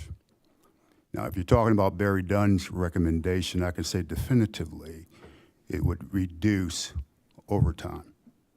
But if you're talking about 2 to 3 officers, it will not.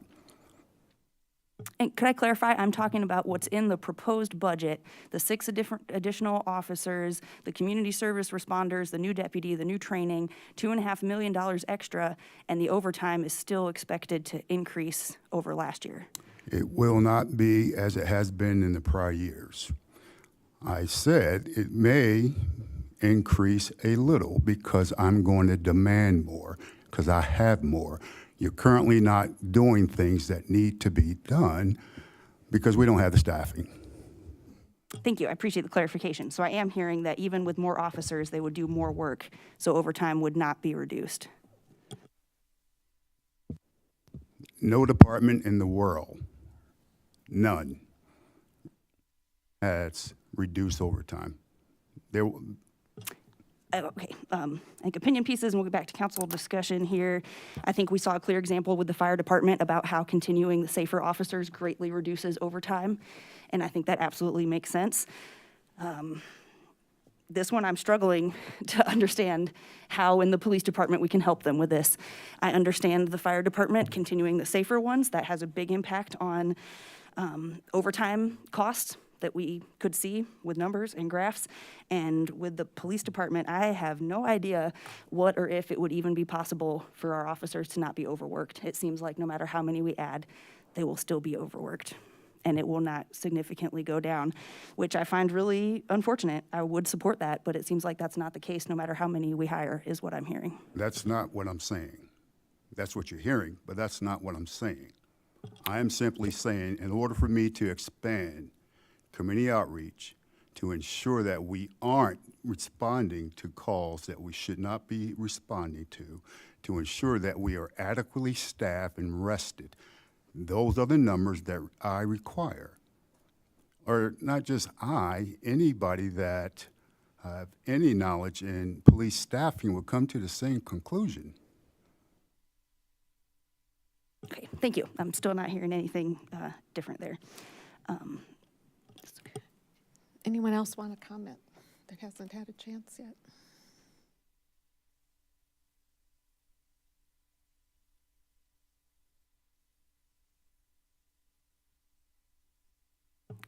I don't know. Grace. Okay, I don't know if we're ready for a straw poll. I think that, the first proposal that I made was no expansion to police department personnel in this proposed budget. And then we could go from there if that doesn't pass. Is it the consensus you want to take each one of these individually? One of what? We had 1, 2, 3, 4 council members offer perspectives. Do you want to take each individually? I think as long as we need to know the choices, though, of like which ones we are going to vote on. What I wrote down is Grace has suggested no increases for police. Jaya had no increases for police until the Barry Dunn report is finished.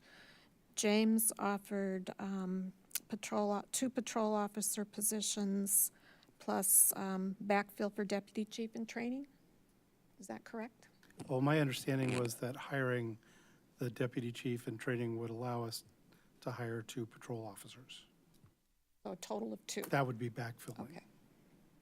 That's how I understood it. Did I understand it correctly? Correct. I think if we want to fill the second deputy chief and the training sergeant, then those need to be replaced within patrol with 2 new officers. So is that 4 hires net, or is it 2 hires net? I think if you just want to, and I'm not sure what you're trying to say, but if you want to just enable us to fill those 2 positions, it's 2. If you want to enable us to fill those 2 plus 2 more, that's 4.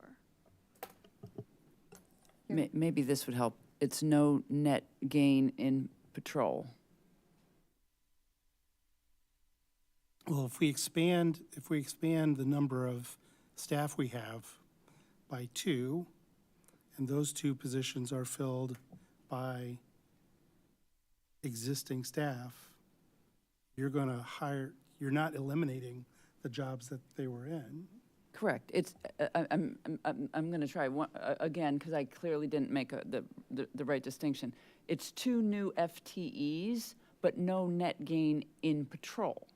So we have gains. We would have a second deputy. We would have a training sergeant, but we would just be replacing staff in patrol itself. I would presume there is a gain because those 2 individuals, or at least one of those individuals, is not doing patrol right now anyway because they're in an interim role.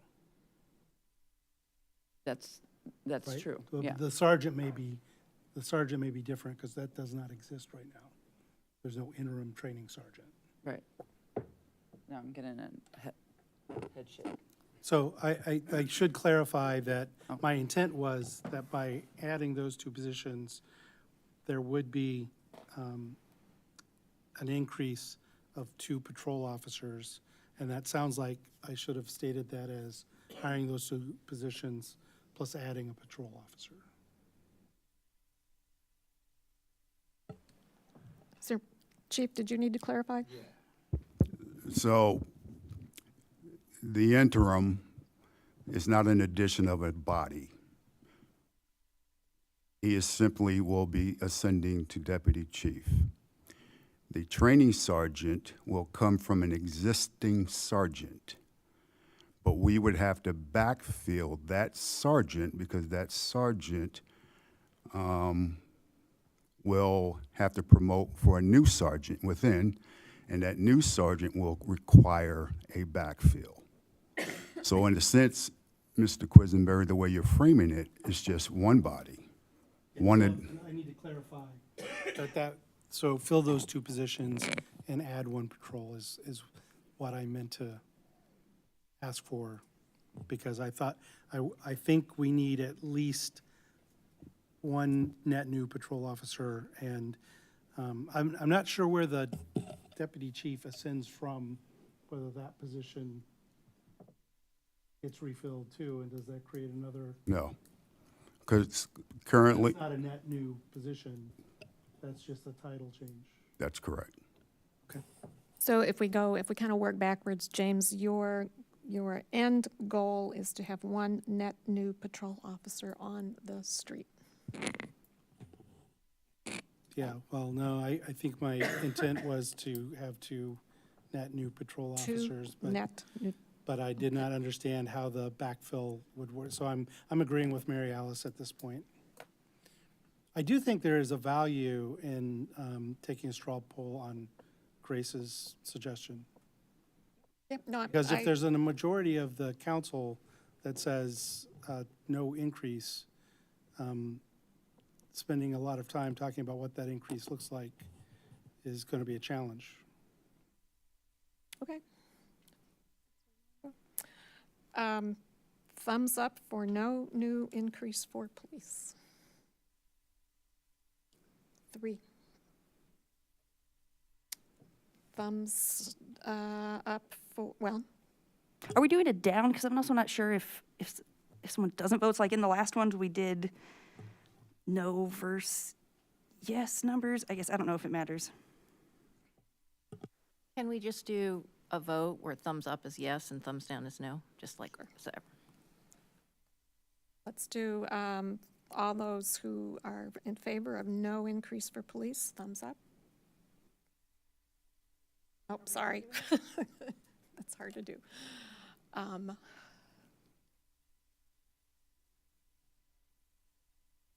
No increase, that's no increase in the budget. Yeah, no increase in police personnel, yes would be thumbs up. No to no increases All would right. be down, right? No increase in police budget as proposed, thumbs up. All right, we have 1, 2, 3 thumbs up. We have 3 thumbs down. And does the mayor, well, this isn't even a vote, so it's a tie. So I think it's worth it to at least go through the exercise and see what the other options are. And can I have you guys don't have to agree with my 3 buckets, but I would like to if we're going to talk about this, to have that patrol, have the I'm going to call it the social worker plus the community response workers, and then the community engagement. Those are the 3 buckets that I was thinking we could discuss about, if people are okay with that idea. Let's get there and see. Can we do that? That's what I was going to suggest, is because Jaya's proposal of the 3 total that you are currently, in my understanding, considering, is Grace's with the time specific caveat of Barry done. Right. So. Yeah, can I ask for clarification as we're voting on these? Are we trying to? These aren't voting. These are- Sorry. Thumbsing on these, that they're not mutually exclusive would be my recommendation, right? Because, you know, if you're just saying pick one of these, then we're probably going to have at least 3 or 4 different well, this was my idea, so this is what I want. Where I think if we do them individually, it still shows of the options which has the most support. So I think it's important to do them as discrete and then go from there. Okay, thumbs up or down on no increases until Barry done. Are you wanting the alternative response model or the rest of the study? I'd like to see the whole study. Thumbs up or down on no increases until Barry Dunn study is done. Up, 3 down. Okay.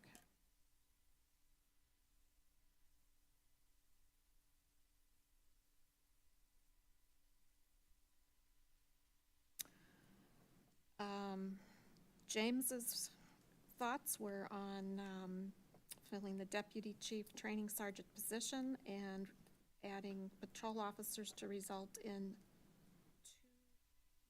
2 net new patrol officers. Thumbs up or down on that?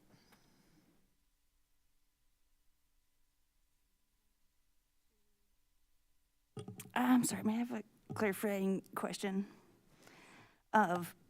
So to reiterate, we're talking about adding the police patrol deputy police chief that's increasing. I'm looking at page 200 of personnel, if that matters to anyone to follow along. Adding, is the new police sergeant is the training officer? Training sergeant. The training sergeant. And then clarifying that we're probably will move existing officers up from there. We will fill those vacancies, and you want to add 2 more patrol increase. Is that correct? Net gain of 2 patrol officers. Okay. That's the easiest way to think about this. Yes, yeah, it was really confusing me when we're talking about filling vacancies as new ones. So net gain of 2 patrol officers, filling the deputy chief, well, making the deputy chief permanent and training sergeant. So, thumbs up or down? 1, 2, 3. Got it down? 1, 2, 3. 3, 3. Okay, now Mary Alice, would you like to clarify your, So I'm just going to go, oh, no, it was the exact, James and I came together. It was the same thing. No, but the implication was that you wanted to talk about the other Oh. 2 buckets Yes, thank you. as a separate item.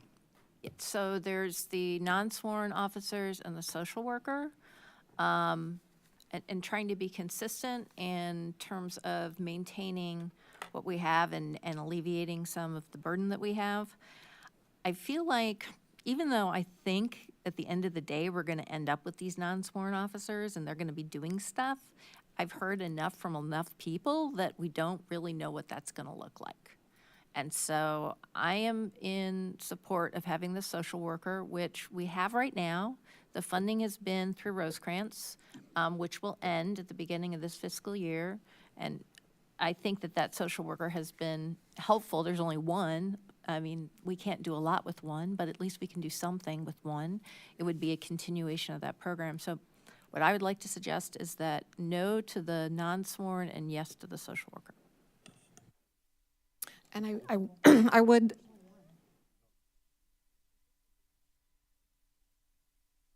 go ahead. Can we get clarification on if we're talking about adding another social worker? No, so it's maintaining the one that we already have. I think that's Yeah, just so important clarification. folks understand, the social worker we have had the services of for the past 2.5 years. The funding has been through Rosecrans. It was through a grant, so it was at no cost to the city, but that grant ends June 30th. If we want to continue to have the services of a social worker, we're going to need to fund it ourselves. And that's why it's in this budget. It doesn't necessarily mean it's through Rosecrans. That hasn't been determined yet. Our the agreement with them will end as well. So we have options as far as, where that person is hired and who they answer to. But if the funding has to be in the budget if we're going to have the services of a social worker after June 30th. Grace.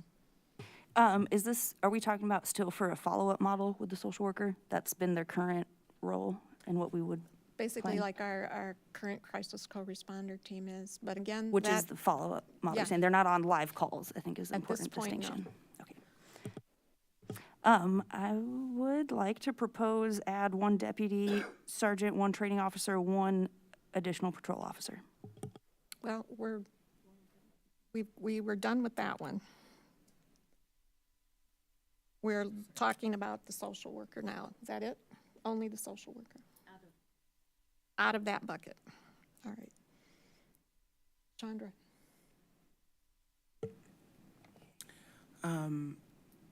So are you saying that the same response model will continue with the social worker, the follow-up model? Not necessarily. Okay, I don't want to see. You don't want to see the I don't same? want to see, I would like to see live response. So that's just my opinion on the social worker.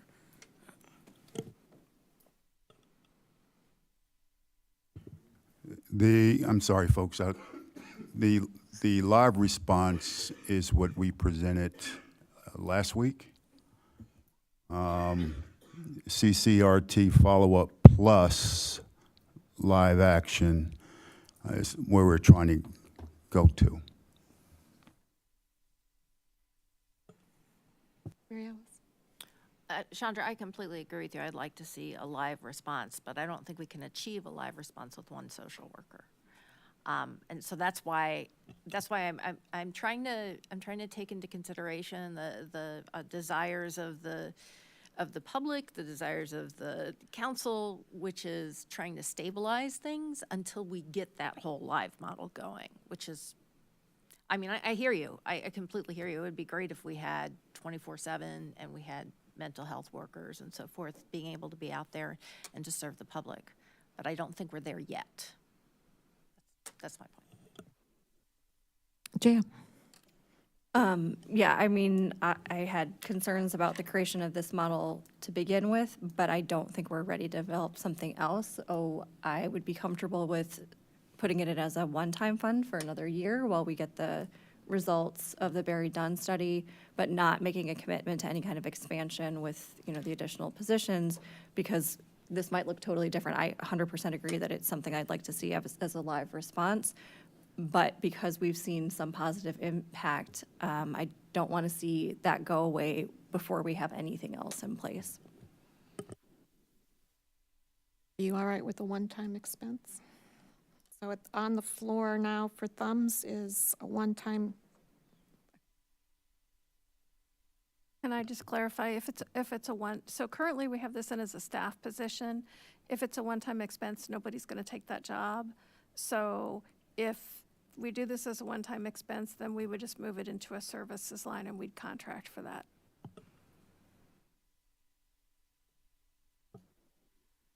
Mary Alice? So if we put it as a reoccurring expense,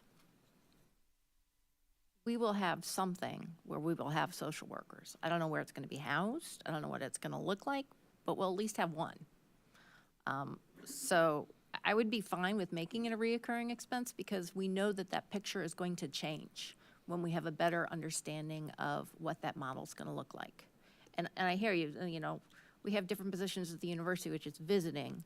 The visiting positions are term limited, basically. It's very hard to get people to apply for those because they don't see any longevity in the position. And I guess what I'm saying is that I see longevity in a social worker position. It might not be exactly reporting the exact same way it is right now, but I see the city with the longevity of having a social worker position. Jaya? Yeah, I agree with that. I guess I just have a question of, is that going to be any easier to hire for if someone's getting hired for a follow-up model that might turn into a live response model that's housed in a different department? I mean, I guess we don't know that, but considering, our current model is a contract one, I mean, I think either way, it might be very difficult to hire for someone, because I think if you hire someone in as a social worker and say, hey, you're just going in on this kind of call, and then it's like, but that might be totally different in a year. I think that might be similarly challenging to saying you're just not going to have a job in a year.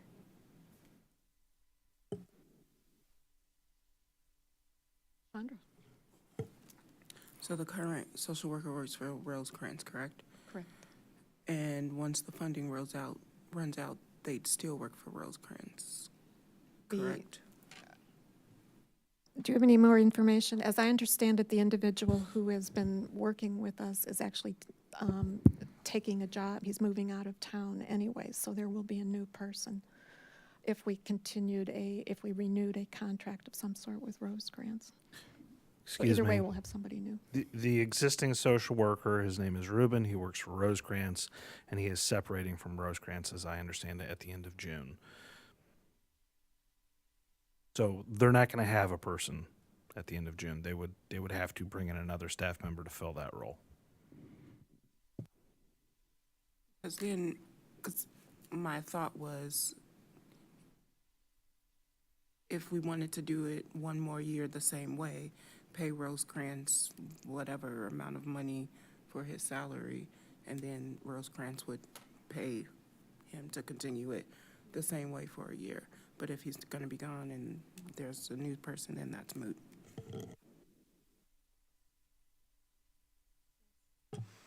Thank you. Yeah, I was going where you were going with that, and I was like, but is it mute though? I'm trying to understand this, and then how that would work if we contract out with another party. Is that still in our funded personnel here, or as Chandra was explaining, we would give Rosecrans a year's amount of salary and they would provide someone to the department? How would that third-party contracting work and be different in the budget? So if we hire somebody, it's in a personnel line, we have salaries and benefits. If we contract it out, it belongs under services. We sign a contract with Rosecrans to continue the arrangement. We pay them whatever we agree to pay them. Thank you. And then they do the hiring in their budget. Okay, thank you. And yeah, I think that makes sense. I hear the logic for continuing this one year to keep the program going while we figure out other things. But I am hesitant to add to things when we need to have a comprehensive look at what we're going to do with public safety and what department it's housed in and who's involved. And so I really don't want to overcommit ourselves with those things, but I think continuing it for 1 year contracted makes sense, and I'm in support of. So now I'm hearing one time, 1 year social worker. Thumbs up or thumbs down? 1, 2, 3, 4, 5 up and 1 down. So 1 time social worker. Yes, James. Yeah, I just want to add that I'm comfortable with that because I think Rosecrans has expertise in hiring in this area, and so I don't feel like it's a challenge. And if that person's great at it and likes working with the city of Urbana, and we develop a new model, they can be a candidate for one of those jobs as that emerges.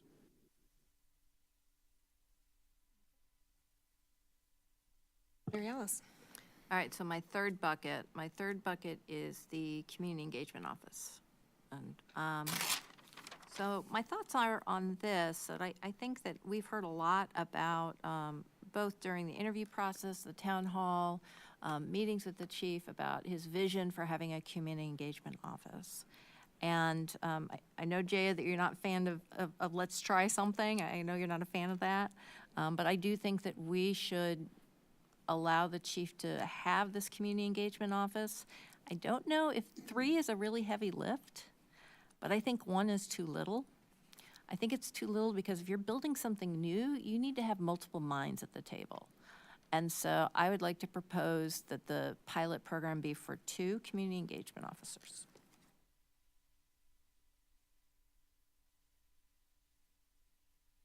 And it currently is proposed as a 3-year limited term. You want it for 3 years?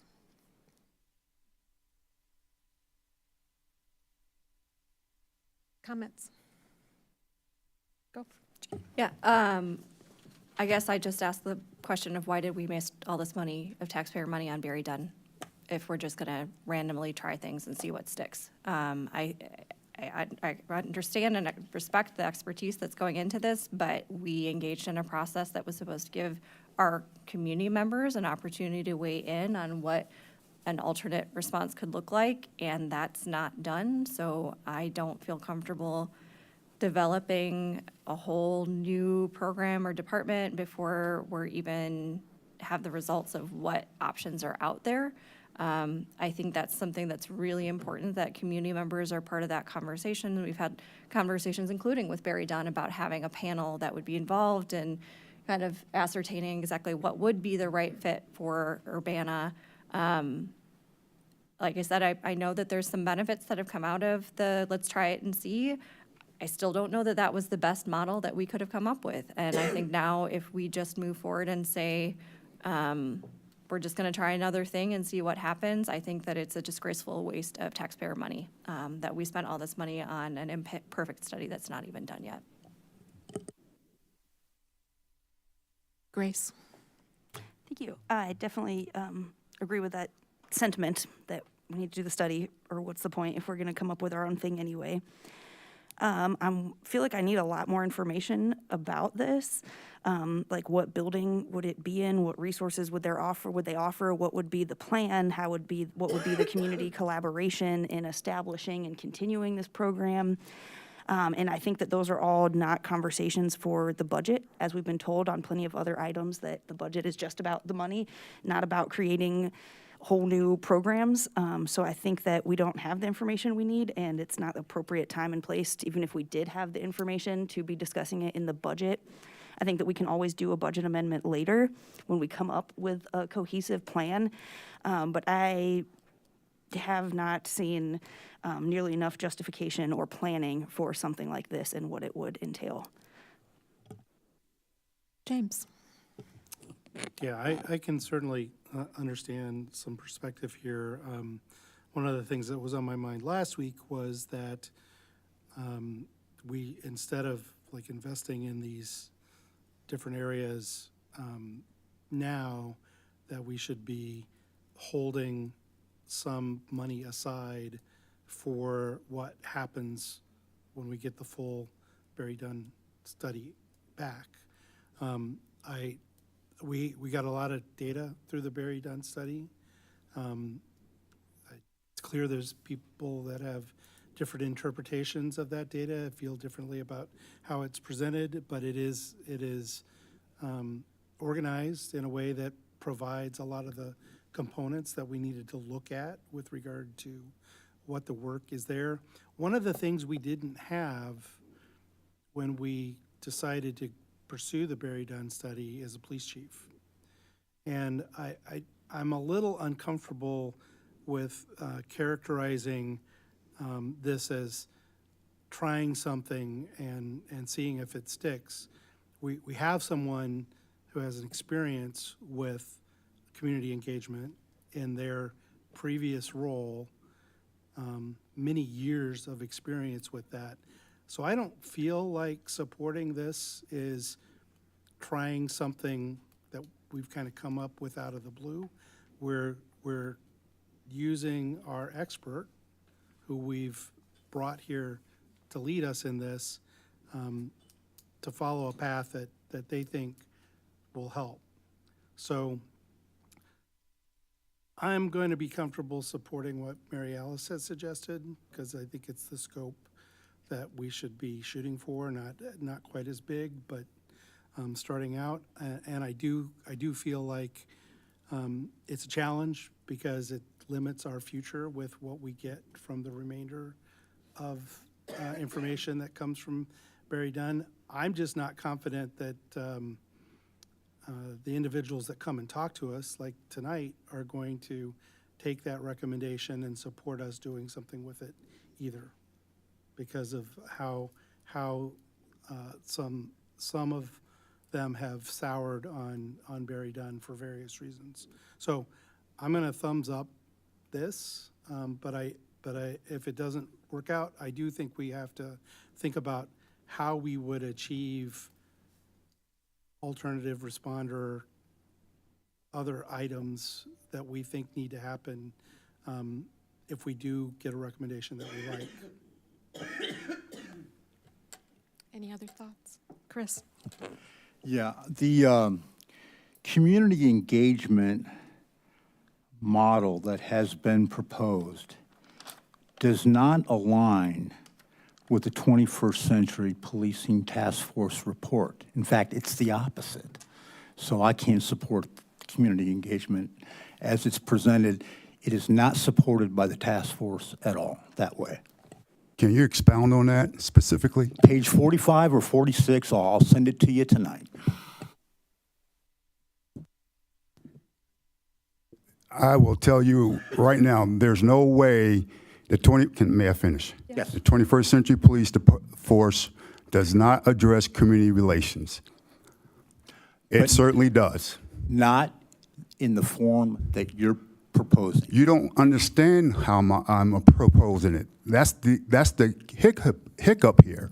You don't understand it. This is strictly community relations. I sent you all an email from IACP. They are trying to feature this department because I'm here based on what I've done elsewhere with respect to community relations.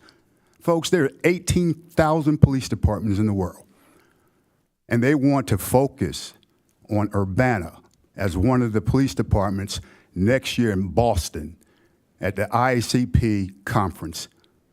That's not small talk, folks.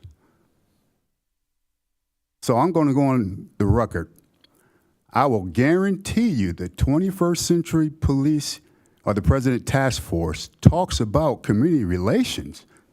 And those community relations should be in the areas where data supports where crime is. And it should also be housed where individuals can go in there and feel welcome to get services. Mr. Evans, you simply don't understand the concept. I will send you the document, what I read, Mr. sir. Evans, please, don't insult me that way. Okay, You know, let's. I will send you what I read. Chris can send the information. Jaya, So go ahead. I think I need a point of clarification. When we're talking about community engagement, are we talking about officers or non-sworn officers? Officers. So They're sworn. you're talking about adding two additional police officers on Philo? Or, so. As the it's chief just- has Okay. proposed, it's So two that's sworn. that's three helpful sworn officers. clarification. And I think that there are a few pieces here of, yes, we brought in someone with a lot of expertise, saying we have already engaged in a process that we believe that our residents have a right to engage in a conversation about what safety in this community looks like, doesn't mean that we don't respect any of our officers. I think it's disingenuous. I think that it is doing a disservice to our community to say, because we want to have a conversation, because we want our residents to be part of deciding what public safety means in this city, that we're somehow against the expertise and the officers that we have. I think what Chris was trying to articulate from what I've seen in the 21st Century Policing Guide as well, is that that is part of what's best practice, is to involve community in making these decisions. And that doesn't mean that this isn't an effective model. It doesn't mean that it's not good guidance. It doesn't mean that it's not something that we very well may land with. But I think it's also important that while we have been looking at what public safety looks like in the city in general, this process started before we hired the current chief. We did have a police chief when we made this decision. We had a different police chief, but we did have one.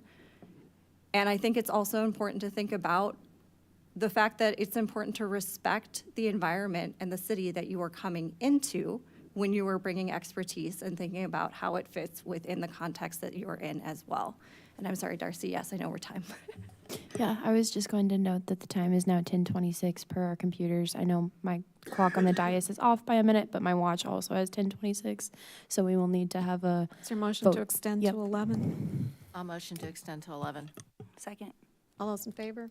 Aye. All those opposed? Aye. Motion, ayes have it. Any other comments on this particular topic? Grace? We'll just echo that I think that's a really important point here, is about having the process and having the community engaged in that, both the broader community and our service partners and those living in the area who will be most impacted by something like this. I think that that is a really important piece here, and I think that's really important, Jay's point of, it doesn't mean that this isn't, maybe is or is not what we end up landing on, or that we do or do not respect and go with all of the chief's recommendations. It's about having that process, and also on council that we have more to consider than just looking at things through a police angle, that we have to look at a broader image of public safety and the budget and the long-term future of our community that we know intimately, and that it's more than that. It's more complicated for us, and I think that there's a lot of room for all of those things to exist and get figured out. So I'm definitely in support of not doing any of the community engagement officers this round. If we want to pursue that, then have an engaging public process to figure it out. And again, we can always do a budget amendment later when we have a cohesive proposal of what this would even look like. I'm sorry, I keep chiming in. Folks, I came halfway across the country to try to give you what you asked. And I modified this plan 4 separate times. And no matter how many times I modify it, I'm being asked to modify it again. What I am asking is policing 101, folks. This is done all over the world. This isn't unique. It's just not fair, because I've told each and every one of you, this is what you wanted. You wanted this. And I'm trying to provide it. And I've modified it 4 times. And I'm a bit emotional right now, because it's just disappointing. I expected better. Okay, we will, I'm sorry, I think that warrants response. Yes, we asked for something different. You have done an incredible job of showing new leadership and guidance to our officers. The fact that there's already a request to feature the Urbana Police Department, that is admirable. But we also asked for something different that would represent our community. At least that's what I asked for. I didn't make any promises of what that would look like. I'm happy to be a thought partner, but I work for the residents of Urbana. That's who I work for. I can't think about this outside of the context of a larger budget conversation. We're not a big city. We don't have the resources to do the incredible vision that you have. We don't have those resources. We have to think about if we have the resources to even do the 4th iteration, because right now, what we're being asked to do, we do not have a long-term plan for. And I don't think that that is a fiscally responsible thing to do, especially when, for me at least, in my ward, the only guidance I am getting is do not do anything.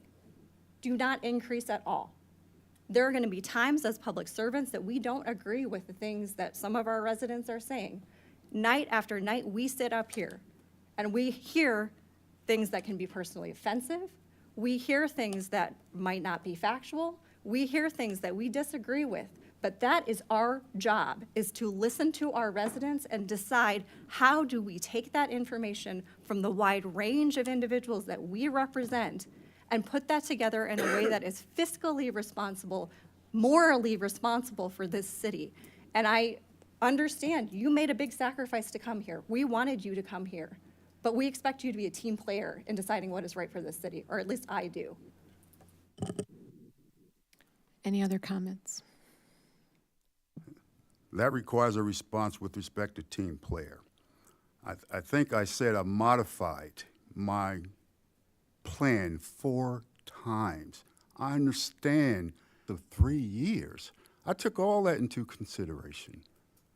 So, again, you know, it's just disappointing. Yes, disappointment can go in many forms. All right, we have a proposal for 2 sworn officers in a 3-year pilot for a community engagement office. Thumbs up or down? I'm sorry, I was gathering my thoughts because I had my hand up before we had an unrecognized speaker, and I was hoping to talk, and I wasn't. Well, I'm still in that mindset. So we're in a discussion, and it's a conversation. Did Okay. you have another comment? I did have something to say, but also, if you don't want to recognize me, that's fine. My point is, I wasn't paying attention to what the vote was because I was wondering if I would be able to speak. So could you either recognize me, and if not, at I least can repeat the recognize vote? you. Yes, we'll take the vote after you have your comment. Okay. Thank you. Just want to say quickly that, yes, I also feel disappointed in some of these outcomes, and that I speak for myself what I want. I don't need anyone to tell me what I want. And disappointed in the fact that I do want to relieve some of the overtime of our officers and not seeing how to do that. So I agree. I think the disappointment can go lots of directions, and I do hope that we can find some collaborative ways to move forward. But I'm also very disappointed in what I thought we were getting into in this. Okay. Are we ready to straw poll? We have a proposal for a 3-year pilot utilizing 2 sworn officers for the Community Engagement Office.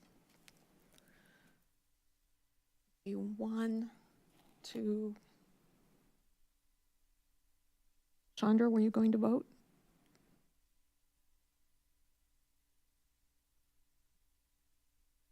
You can, yes? Okay. 2 up and 3 up and 3 down.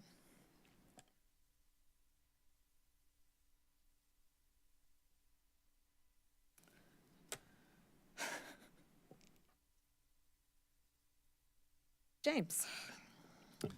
So given that's a tie, and we'll have further conversations about that when the ordinance is being voted on. I did want to ask for people to weigh in on the 2 possibilities with regard to the commitment that I hear to act on the final Barry Dunn components as they come back to us, to understand whether that gives us guidance or help in alternative response models. And so I see there being 2 possibilities. One is to identify funding that we would use, that we would budget to use as that comes out and gets implemented sometime over the next fiscal year. I also think it's perfectly reasonable to look at that and say, when we have that information and we have the thing developed, that we come back with a budget amendment. Because presumably, if we don't end up spending all of the money that was requested, less the things that we've added, there's a possibility for us to do a budget amendment in the year, during the year, if we find a compelling approach to pursue. That does mean it has to have 5 votes as a budget amendment? 6 of 8. 6 of 8.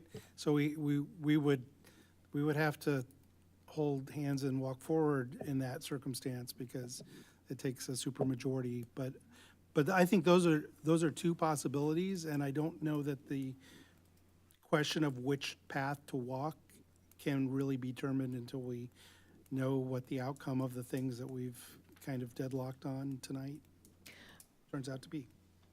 We are scheduled for a call with Barry Dunn later this week, and we might be able to have a better idea of what their timeline is for completing the next phase with the alternative response model. We don't know yet when to expect that. So that is also a factor for this year as well. Grace. Thanks. I was just wondering how we were moving forward from here. I think we established, to recap, we did find agreement, it looked like, with the Arbor Tech, with social services funding, and then still kind of some gray areas. One thing, somewhat majority consensus on social worker. And I was wondering how we move forward for next week, moving into COW, especially with staff here, if some of the changes that we already had a solid majority on tonight would already be in the proposed budget, or if those would be options like laid out, and then we would make I imagine we'll have to make the motions to amend and vote unless some have such a clear majority that they're already in the modified proposal. So I think for me, the ones that were clear from the polling, we'll incorporate those into the budget ordinance, right? Oh, sorry. The ones where it was clear from the polling, we can incorporate those into the budget ordinance that we bring you next week. The ones that weren't clear, we can just try to provide the information that you need to make those votes on the floor, and then presumably we'll have to bring back a revised exhibit for the ordinance on the